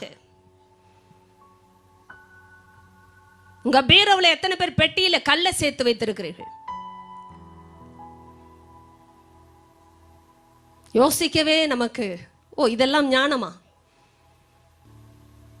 என் வீட்டுக்கு வருகிற வேலைக்காரமா சொன்னாங்க, நான் இந்த பழைய பொண்ணை உங்க கையில வச்சுட்டு போவேன்ல, ஏன்னா எங்க வீட்டில் வச்சா எதுவும் தொலையாதுன்னு தெரியும். சில பேர் கண்ணில் பட்டாலே தொலையும் அப்படின்னு பார்ப்பாங்க, பஸ்மம் ஆயிடும், எப்படின்னே தெரியாது. அவ்வளோ ஒரு நல்ல ஆவி. எங்க வீட்டில் அவள் டப்பாவில் வச்சுட்டு போயிட்டே இருப்பா. எனக்கு மறுநாள் பார்த்தா தான் தெரியும் ஏதோ எக்ஸ்ட்ரா டப்பா உட்காந்துருக்கேன்னு பார்த்தா ஒரு தங்கம் நகைகளாய் உட்கார்ந்துருக்கும். அம்மா வச்சுக்கோன்னு போயிட்டு வா, ஏன்னா நான் போட மாட்டேன்ற ஒரு பெரிய தைரியம். அவள் சொன்ன, நான் இதை மாற்றி விட்டேன். எங்கம்மா அந்த தங்கத்தை காணோம்? மாற்றி விட்டேன். ஏன் மாற்றினாய்? அந்த ஃபேஷன் மாறுது இல்லை. வீடு கட்டுகிறது அவருடைய வேலை. ஏனென்றால் போடப்பட்ட அஸ்திபாரம் இயேசு கிறிஸ்து. அப்படி என்றால் அவருக்கு மேலாக கட்டப்படுகிற காரியங்களை குறித்து நாம் கவனம் எடுப்பதை கர்த்தர் காண்பிக்கிறார். இந்த கவனம் சிதறும் பொழுது வஞ்சிக்கப்படுகிறோம். ஆண்டவர் சொல்லுகிறார், உலகத்தின் ஞானம் தேவனுக்கு முன்பாக பைத்தியமா இருக்கிறது. ஐயாமா கவனிங்க, எவ்வளவு திறமை உள்ளவர்கள் உலகத்தில் இருந்தாலும், படித்தவர்கள் உலகத்தில் இருந்தாலும், மேதைகள் உலகத்தில் இருந்தாலும், அந்த உலகத்தின் ஞானம் என்ற அந்த வார்த்தையை தேவன் பைத்தியமாக பார்க்கிறார். என்று நீங்கள் நானும் கட்டுகிற இந்த கட்டடம் விலையேற பெற்றதாய் உருவாகிறதா என்பதற்கு ஒரு பரிசோதனை என்ன தெரியுமா? நான் தேவனுடைய ஞானத்தில் ஜீவிக்கிறேனா, இல்லை என்றால் உலக ஞானத்தில் ஓடுகிறேனா? கவனிக்க வேண்டும். பிரசங்கம் கூட உலக ஞானத்தில் செய்துவிட முடியும். பவுல் அதைத்தான் சொன்னார், கிறிஸ்துவின் சிலுவை வீணாய் போகாதபடிக்கு சாதுரிய ஞானத்தினாலே பிரசங்கிக்காமல் தேவனுடைய ஞானத்திலே பிரசங்கிக்கவே அவர் என்னை அனுப்பினார். ஏனென்றால் கிறிஸ்துவின் சிலுவை வீணாய் போகுமா? இது சாதுரிய ஞானத்தின் பிரசங்கம் அல்ல. கிறிஸ்துவின் சிலுவையை பற்றிய பிரசங்கம் சாதாரண பிரசங்கமாய் இருக்கலாம், பைத்தியமான பிரசங்கமாய் இருக்கலாம். ஆனால் விசுவாசிகளை ரட்சிப்பது தேவனுக்கு பிரியமாயிற்று. எப்படி எனில், தேவ ஞானத்துக்கு ஏற்றபடி உலகமானது தன் சுய ஞானத்தினாலே தேவனை அறியாதிருக்கையில் பைத்தியமாய் தோன்றுகிற பிரசங்கத்தினாலே விசுவாசிகளை ரட்சிப்பது தேவனுக்கு பிரியமாயிற்று என்று 1 கொரிந்தியர் 1:21 வாசிக்க முடியும். கவனிங்கள், தேவனுக்கு ஏற்ற ஞானம் வித்தியாசமானது ஐயா அம்மா. அது உலக ஞானத்தோடு ஒரு நாளும் ஒத்து போவது இல்லை. அது சாதுரிய ஞானம் அல்ல. ஏனென்றால் கிறிஸ்துவின் சிலுவை வீணாய் போய்விடுமாம். கிறிஸ்துவின் சிலுவையின் பிரசங்கம் கெட்டு போகிறவர்களுக்கு பைத்தியமாகத்தான் இருக்கிறது. ஆனால் ரட்சிக்கப்படுகிற நமக்கோ அது தேவ பலனாய் இருக்கிறது என்று வசனம் சொல்லி இருக்கிறது. 1 கொரிந்தியர் 1:18 பேசி இருக்கிறேன். கெட்டு போகிறவர்களுக்கு அது பைத்தியம் தாங்க. கவனித்து கேளுங்கள் தேவ பிள்ளைகளை, உங்களுடைய வாழ்க்கையில உலக ஞானத்திலே நீங்கள் சிறந்தவராய் சாதிக்கிறவராய் இருக்கலாம். ஆனால் தேவ ஞானத்தில் நீங்கள் உங்களை விட்டு கொடுத்து வரவில்லை என்றால் நீங்கள் கட்டுகிறது வீணாய் போகும். எத்தனை பேர் கேட்டீர்கள்? நீங்கள் சிறந்தவராய் இருக்கலாம் உலக ஞானத்திலே, படிப்பிலே, அனுபவத்திலே, பழக்கத்திலே, பேரம் பேசுவதிலே, சாதிப்பதிலே சிறந்தவராய் இருக்கலாம். ஆனால் தேவ ஞானத்திற்கும் உலக ஞானத்திற்கும் சம்பந்தமே இல்லை. ஆண்டவர் சில நேரம் பிரசங்கங்களை பைத்தியக்கார பிரசங்கங்களை போலத்தான் வைப்பார். ஆனால் ரட்சிக்கப்படுகிறவர்களுக்கு அது தேவ பலனானது. விசுவாசிகளுக்கு அது ரட்சிப்பாய் மாறுகிறது. பவுல் சொல்லுகிறார், நீங்கள் உலகத்தின் தரத்தில் ஞானியாய் இருந்தால் தேவனுக்கு முன்பாக நீங்கள் உண்மையாகவே ஞானியாகும்படி பைத்தியக்காரர்களாக கடவீர்கள் என்கிறார். கவனித்து கேளுங்கள், உலக ஞானம் தேவனுக்கு விரோதமானது. ஏனென்றால் தேவன் அனந்த ஞானி. 1 கொரிந்தியர் 1 நான் வாசித்துக் கொண்டிருந்த பொழுது அநேக காரியங்கள், வல்லமையான வசனங்கள் நீங்கள் போய் வாசித்து பாருங்கள். ஏன் ஒரு மனிதனும் மேன்மை பாராட்டாதபடிக்கு நம்மை தெரிந்து கொண்டார் என்றும் சொல்லுகிறார். நீங்களும் நானும் தெரிந்து கொள்ளப்பட்ட விதமே உலக ஞானத்திற்கு விரோதமானது.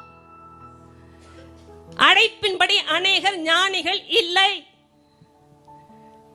வல்லவர்கள் அநேகர் இல்லை, உள்ளவர்கள் அநேகர் இல்லை, சாதித்தவர்கள் அநேகர் இல்லை.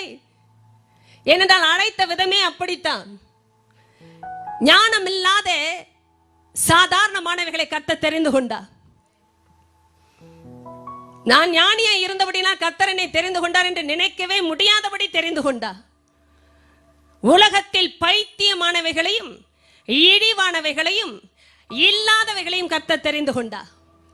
தேவ பிள்ளை, இன்று ஆண்டவர் நம்மை கட்ட சொல்லி அழைக்கிறார் என்றால், உங்களுடைய என்னுடைய ஞானத்தில் கட்டுவோம் என்றால் அது வெந்து போகும்.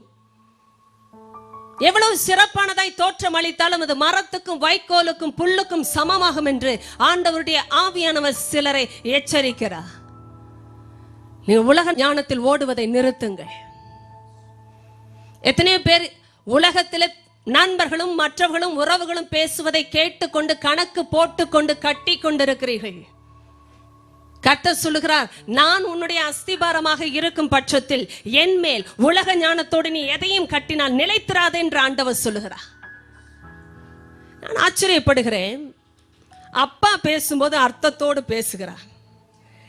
இந்த வெந்து போகிற நாள் வரும்போது ஒரு ஆள் தப்பு வரான். யார் தெரியுமா? கட்டண ஆள். அதுவும் அக்கினியில் அகப்பட்டு தப்பினது போல இருக்கும். ஆண்டவர் சொல்லுவது போல இருக்கும் என்கிறார். ஒரு மனுஷனை போல இருக்கும் என்கிறார். அப்படின்ற அந்த லெவல்ல ஓடி வருவார் ஐயா அம்மா. ஆனால் அவனோ அக்கினியில் அகப்பட்டு தப்பினது போல தப்புவான். ஏன் தப்பினான் தெரியுமா? ஏன் தப்பினார்கள் தெரியுமா? அஸ்திபாரம் இயேசுவாய் இருந்ததினாலே. ஒரு நாள் இயேசுவே நீர் எனக்கு வேண்டும் என்று கேட்டபடியினாலே அவர் அஸ்திபாரமாய் மாறினார் அல்லவா? அதனால் அந்த ஆள் தப்பினார்கள். நீங்கள் நினைக்கலாம் போகிறதெல்லாம் போகட்டும், நான் தப்பனா போதும் நினைத்தீர்கள் என்றால் நீங்கள் இன்று கட்டுவதே வீணாயிற்றே. எதற்கு கட்டி கொண்டிருக்கிறீர்கள்? சபைக்கு வரலாம், சத்தியத்தை கேட்கலாம், பாடல்கள் பாடலாம், ஆண்டவரை அறிந்திருக்கிறேன் என்று சொல்லலாம். ஆனால் உலக அறிவிலே ஓடுகிற ஒருவருடைய வாழ்க்கை விருதாவான வாழ்க்கை. தேவன் இன்றைய நாளிலே காலையிலே இந்த ஓட்டத்தை நிறுத்தும்படியாக பேசிக் கொண்டிருக்கிறார். உலக ஞானத்தில் நீங்கள் தேவனை அறியவே இல்லை. ஏனென்றால் உலகமானது தன் சுய ஞானத்தினாலே தேவனை அறியாதிருக்கையில் என்று வேதம் சொல்லிவிட்டது. அறிய முடியாது. பைத்தியமாய் தோன்றுகிற பிரசங்கத்தினாலே சிலரை ரட்சித்தார் தேவன். ஏனென்றால் அவர்கள் விசுவாசித்தார்கள். தேவ பிள்ளையுடைய வாழ்க்கையில் இந்த விசுவாசத்தை துவக்கின அவருடைய ஞானம் உலகத்தின் ஞானத்தை விட அதிக ஞானம் உள்ளது.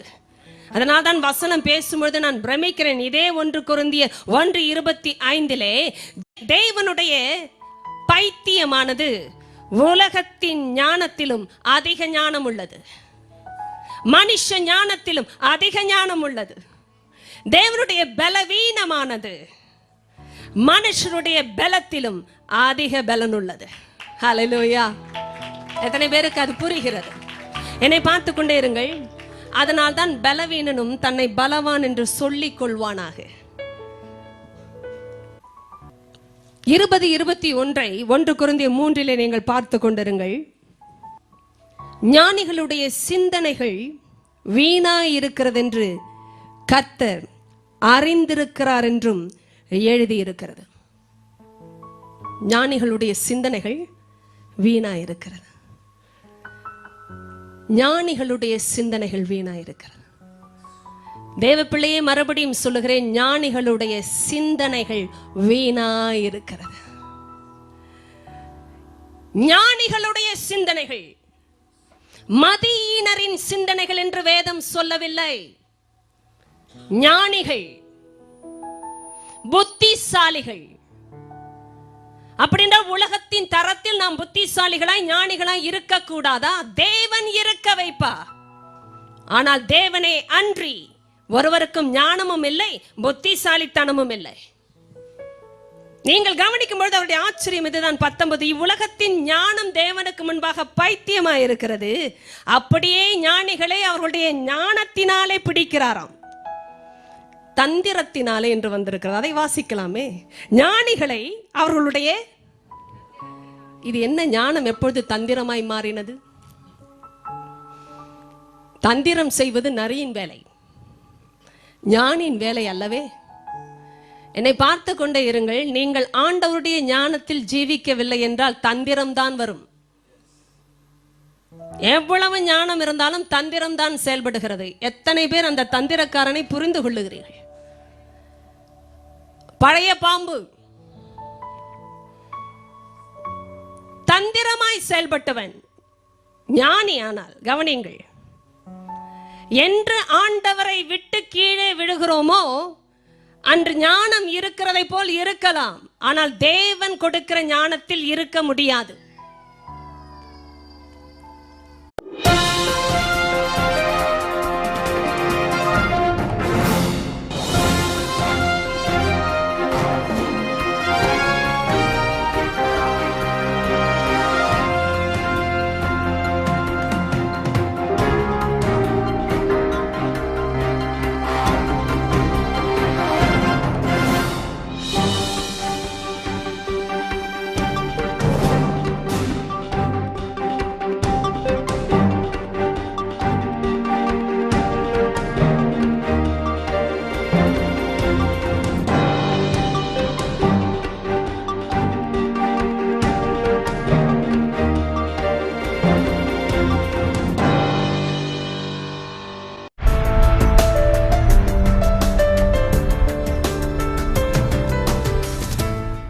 ஞானிகளுடைய சிந்தனைகள் மதியினரின் சிந்தனைகள் என்று வேதம் சொல்லவில்லை.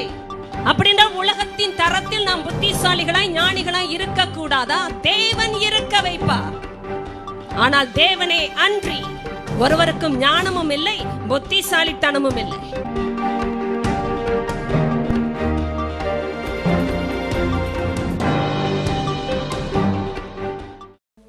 1 கொரிந்தியர் 3வது அதிகாரம் 11 கடைசி வசனங்கள் வரை நான் வாசிக்கிறேன். 11 23 வரை.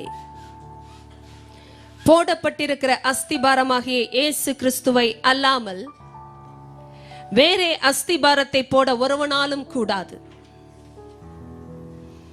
ஒருவன் அந்த அஸ்திபாரத்தின் மேல் பொன், வெள்ளி, விலையேற பெற்ற கல், மரம், புல், வைக்கோல் ஆகிய இவைகளை கட்டினால் அவனவனுடைய வேலைப்பாடு வெளியாகும்.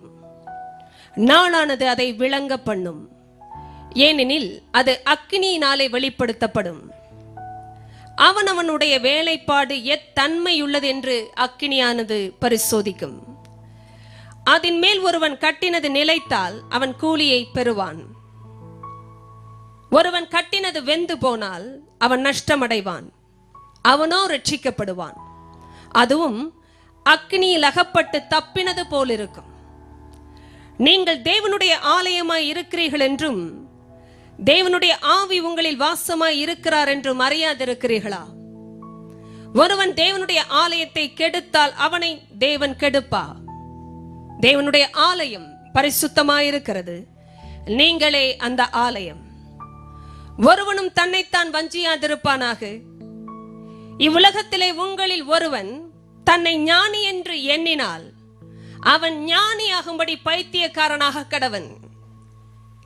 இவ்வுலகத்தின் ஞானம் தேவனுக்கு முன்பாக பைத்தியமாயிருக்கிறது.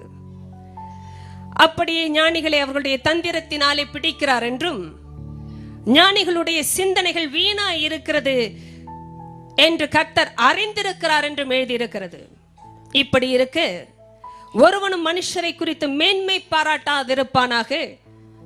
எல்லாம் உங்களுடையதே. பவுலாகிலும் அப்பல்லோவாகிலும் கேபாவாகிலும் உலகமாகிலும் ஜீவனாகிலும் மரணமாகிலும் நிகழ்காரியங்களாகிலும் வருங்காரியங்களாகிலும் எல்லாம் உங்களுடையது. நீங்கள் கிறிஸ்துவினுடையவர்கள், கிறிஸ்து தேவனுடையவர். எல்லாரும் ஒரு ஹல்லேலூயா சொல்லலாமா? ஆமென் என்று சொல்லலாமா? கரங்களை உயர்த்தி ஆமென். ஹல்லேலூயா. இந்த நாளிலும் தேவன் நம்மோடு தொடர்ந்து பேசக்கூடிய ஒரு முக்கிய குறிப்புக்குள்ளாக நான் செல்வதற்கு முன்பாக, ஆண்டவர் நம்மை ஆவிக்கேற்ற மாளிகையாகவும் அவருடைய வீடாகவும் கட்டி வருவதற்கு காரணம் அவரே நம்முடைய அஸ்திபாரம். தேவன் நம்முடைய அஸ்திபாரமாய் இருக்கிறபடியினால் கிறிஸ்துவை நம்முடைய நிலையான உறுதியான அஸ்திபாரமாய் கொடுத்து விட்டபடியினாலே நாம் கட்டுகிற கட்டடத்திற்கு அவர் முதலாளியாய் இருக்கிறபடியினாலே எத்தன்மையுள்ள கட்டடத்தை கட்ட வேண்டும் என்பதையும் அவரே நமக்கு சொல்லித் தருகிறார். தேவன் சொல்லித் தராததை செய்ய ஒரு நாளும் நாம் அழைக்கப்படவில்லை. தேவன் காட்டாததை கட்ட நாம் அழைக்கப்படவில்லை. இங்க இருக்கிற படிப்பறிந்தவரோ பேதையரோ இருக்கிறவரோ இல்லாதவரோ, தேவன் உங்களுக்கு ஒன்றை காட்டாமல் கட்ட அழைக்கவில்லை. தேவன் எது எத்தன்மையுள்ளது என்பதை வேறு பிரிக்கவே சத்தியத்தை அனுப்புகிறார். சத்தியம் காரியங்களை வேறு பிரிக்கிறது. எது பொன் வெள்ளி விலையேற பெற்ற கல் என்பதையும், எது மரம் வைக்கோல் புல் என்பதையும் வித்தியாசப்படுத்துவது வேதம். சத்தியத்தை அறிகிற ஒரு நிலைமையில் ஒரு தேவ பிள்ளை இருப்பதினால்தான் நாம் ஆவிக்கேற்ற மாளிகையாக கட்டப்பட்டு வருகிறோம் என்பதையும் அறிய முடிகிறது. இந்த உலகத்தில் இருக்கிற எதையும் பார்க்கிற எதையும் நாம் பெற்றிருக்கிறோமோ இல்லையோ அது முக்கியமில்லை. ஆனால் பரலோகத்தில் இருந்து கர்த்தர் கொடுக்கிற காரியங்களை பெற்றவர்கள் பரலோகத்தின் மேன்மைக்காக அழைக்கப்பட்டவர்கள் என்பதை அறிந்து கட்டுகிறார்கள். நான் சொல்வதை நன்றாய் கவனித்து கேளுங்கள். தேவன் நாளானது அதை விளங்க பண்ணும் என்று சொன்னதற்கு காரணம், அவர் குறிக்கிற நாளிலே அக்கினியானது பரிசோதிக்கும்படி வெளிப்படுத்தப்படும். தேவனுக்கு தெரியும் எதை எந்த நாளிலே அனுப்பினால் எது வெளியாகும் என்று. கர்த்தருடைய காரியங்கள் அக்கினியினாலே வெளிப்படுத்தப்படுகிறது. அப்படி என்றால் நிலை நிற்கிற காரியங்கள் நிலை நிற்கும், நிலை நிற்க முடியாதவைகள் வெந்து போகும். தேவ பிள்ளையை இந்த நாளிலும் ஆண்டவர் நம்மோடு பேசுகிற ஒரு குறிப்பிட்ட காரியம் உண்டு. பரிசுத்த ஆவியின் பலத்தினாலே உங்களோடு நான் இடைப்பட்டு பேசுகிற இந்த காரியங்கள் அவராலே உறுதிப்படுத்தப்படும்படியாக நான் ஜெபிக்கிறேன். அநேக காரியங்களை சாதித்து செய்து முடித்து விட்ட பிறகு இவைகள் அக்கினிக்கு இரையாகும் உழைப்பாக மாறுவதற்கு முன்பாக தேவன் நம்மை தடுத்து நிறுத்தும்படியாக அவருடைய காரியங்களை அறியக்கூடிய கண்களை திறக்கிறார். நான் உங்களுக்கு ஏற்கனவே சொன்னேன், அஸ்திபாரம் போடுவதை எல்லாம் அஸ்திபாரமாய் ஆகிவிட முடிவது இல்லை. ஆனால் புத்தியோடு போடுவதே அஸ்திபாரம். ஆண்டவர் பிறகும் சொன்னார், எல்லாவற்றையும் வைத்து கட்டுவது கட்டடம் அல்ல, வெந்து போகாத காரியங்களை வைத்து கட்டுவதே கட்டடம், அதுவே விவேகம் என்றும் சொன்னார். இன்று தேவன் நம்மோடு பேசுகிற ஒரு காரியம், எல்லாம் ஞானம் அல்ல, தேவனால் தேவனிடத்திலிருந்து தேவனுக்காக வருவதே ஞானம். இந்த நாளிலே இப்படிப்பட்டதான ஒரு ஞானத்தின் காரியத்தை பற்றி பேசும் பொழுது ஆண்டவர் தெளிவாக பவுலை கொண்டு பேசிக் கொண்டிருக்கிறார். எவ்வளவு திறமையாக கட்டுகிறோம் என்பது முக்கியம் இல்லை, எதை வைத்து கட்டுகிறோம் என்பதே முக்கியம். குருவிகள் கூட புல்லையும் வைக்கோலையும் வைத்து அழகாக கூடுகள் கட்டுகிறது. தேவன் அவைகளுக்கு தந்த ஞானத்தினாலே அவைகள் கூடுகளை கட்டுகிறது. ஆனால் நீங்களும் நானும் கட்டுகிறது கூடு அல்ல, இது தேவனுடைய வீடு. அப்படி என்றால் அதற்கேற்ற தரம் என்பதை கர்த்தர் நமக்கு காட்டி கொடுக்கிறார். அஸ்திபாரத்தை குறித்து அக்கறை இல்லாமல் ஒருவர் வீடு கட்டுவார் என்றால் கட்டுகிற அத்தனை வீணாகும். அதனால்தான் பவுல் சொல்லுகிறார், புத்தியுள்ள சிற்பாச்சாரியை போல நான் அஸ்திபாரம் போட்டேன். போட்ட காரியத்தை குறித்து எனக்கு ஒரு உறுதி உண்டு. ஏனென்றால் போட்ட விஷயம் இயேசு கிறிஸ்துவை பற்றினது, இயேசு கிறிஸ்துவாகவே இருப்பது. தேவ பிள்ளை, இன்று நம்முடைய வாழ்க்கையிலே ஆண்டவர் வித்தியாசத்தை கொடுக்கிற அக்கினியை ஏன் தெரிந்து கொள்ளுகிறார் என்றால், அவருடைய தரத்தை மேன்மையை வெளிப்படுத்துவது அவர் அனுப்புகிற காரியத்தினால் தான் வெளிப்படுகிறது, நாம் நினைக்கிறபடி அல்ல. தேவன் சொல்லுகிற ஒரு முக்கிய குறிப்பு, ஒருவனும் தன்னைத்தானே வஞ்சியாதிருப்பானாக. நாம் மற்றவரை வஞ்சிப்பதற்கு முன்பாக நம்மை நாம் வஞ்சிப்பதை பிரதானமாக அறிந்து கொள்வது அவசியம். நம்மை நாம் வஞ்சிக்க இடம் கொடுக்காமல் இருப்பது பிரதானமான காரியம். நான் மற்றவர்களை வஞ்சிப்பதற்கு முன்பாக என்னை வஞ்சிக்கிற ஆளாய் மாறுகிறேன். கர்த்தர் நம்முடைய வாழ்க்கையைத்தான் ஆராய்ந்து பார்க்க சொல்லுகிறாரே ஒழிய மற்றவர்களை அளந்து பார்க்க சொல்லவில்லை. ஞானத்தில் சிறந்தவனாய் படைக்கப்பட்ட கேரூப் என்று ஆண்டவர் அவருடைய ஸ்தானத்தில் இருந்த மகிமையில் இருந்து அவனை கீழே தள்ளினாரோ அன்று அவன் ஞானத்திலிருந்து தள்ளப்பட்டான். கவனிங்கள், அதற்கு பிறகு செயல்படுகிற எதுவுமே தந்திரத்திற்குரிய ஞானம், தன்னலமுடைய ஞானம், தனக்காக இருக்க வைக்கிற ஞானம், தன்னையே பார்த்து ஓட வைக்கிற ஞானம், தள்ளி விடுகிற ஞானம். இவர்கள் பேசினார்கள் என்றால் நன்றாய் இருக்கிறவர்கள் விழுந்து விடுவார்கள். அநேக இப்படிப்பட்ட ஞானிகளை நம்பி ஓடிக்கொண்டிருக்கிறீர்கள். ஏவாளை நினைத்துக் கொள்ளுங்கள். அதனால் தான் வசனம் சொல்லுகிறது, ஒருவனும் தன்னைத்தானே வஞ்சியாதிருப்பானாக. நீங்கள் மற்றவர்கள் எப்படி இருக்கிறார்கள் என்பதை பார்ப்பதற்கு முன்பாக நம்மை நாமே பார்க்கும்படி வேதம் சொல்லுகிறது. இன்று வருகிற சத்தியம் எப்படியாவது அவர்களை தொட்டு அவர்கள் மாறுவதை நான் பார்க்க வேண்டும். முதலாவது உங்களை தொடுவதை நீங்கள் பார்க்க வேண்டும். நீங்கள் மாறுகிறதை அவர்கள் பார்க்க வேண்டும். எத்தனை பேர் அதை புரிந்து கொண்டீர்? அவர்களும் ஜபித்துத்தான் வருகிறார்கள், இவர்கள் மாற வேண்டும். அதை என் கண்கள் பார்க்க வேண்டும். இப்போது பாடலை வேற போதகர் பாடிவிட்டார், என் கண்கள் அதை பார்க்கவும் இல்லை, காதுகள் அதை கேட்கவும் இல்லை. ஆண்டவரை இருதயத்தில் தோன்றாத காரியத்தை வெளிப்படுத்தவே பரிசுத்த ஆவியானவர் கொடுக்கப்பட்டிருக்கிறாரே. அப்படி என்றால் என்னுடைய சுய நிலைமை, ஆவிக்குரிய தன்மை, அடிப்படை வெளிப்பட வேண்டும் என்றால் பரிசுத்த ஆவியானவரால் செயல்படுகிற ஞானம் எனக்குள் கிரியை செய்ய வேண்டும். இல்லை என்றால் நான் என்னை பார்ப்பதற்கு பதிலாக மற்றவர்களை பார்த்து நிதானிக்க ஆரம்பிக்கிறேன். அது நியாய தீர்ப்பாகவே முடிகிறது. கர்த்தர் நம்மை நாமே சோதிக்கும்படி சொல்லுகிறார். அதனால் தான் பவுலை கொண்டு அவர் சொல்லும் பொழுது, நான் புத்தியுள்ள சிற்பாச்சாரியை போல அஸ்திபாரம் போட்டேன், ஆனால் அதன் மேல் அவன் கட்டுகிறான். இது அவரவருக்கு கொடுக்கப்பட்ட கிருபையின் அடிப்படையில் வருகிற காரியம். நான் ஏற்கனவே சொன்னது போல பொன் வெள்ளி விலையேற பெற்ற கல் என்ற காரியம் பிரச்சனை இல்லை. இது தரத்தின் காரியம், நிலைத்திருக்கிற காரியம். நான் செய்கிறது நிலைக்குமா? நான் ஓடி முடிக்கும் பொழுது என்னோடு கூட நான் செய்த கிரியைகள் பரலோகத்திற்கு கடந்து வர முடியுமா? அதைத்தான் கர்த்தர் இப்பொழுதே கவனித்து பார்க்க சொல்லுகிறார். ஏனென்றால் அவர் அனுப்புகிற பரிசோதனை பிரித்து பார்க்கும்.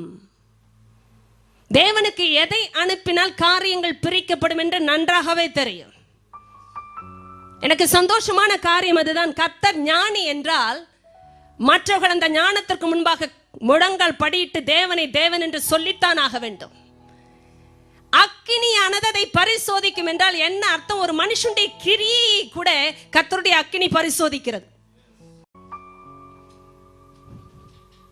சிலது அக்கினியில் நிலைத்திருக்கும், சிலது வெந்து போகும் என்றால் அதன் அடிப்படை என்ன தெரியுமா? கர்த்தர் சரியாய் ஒரு காரியத்தை அந்த நாளிலே வெளிப்படுத்தும் பொழுது காரியங்கள் பிரிக்கப்படும்.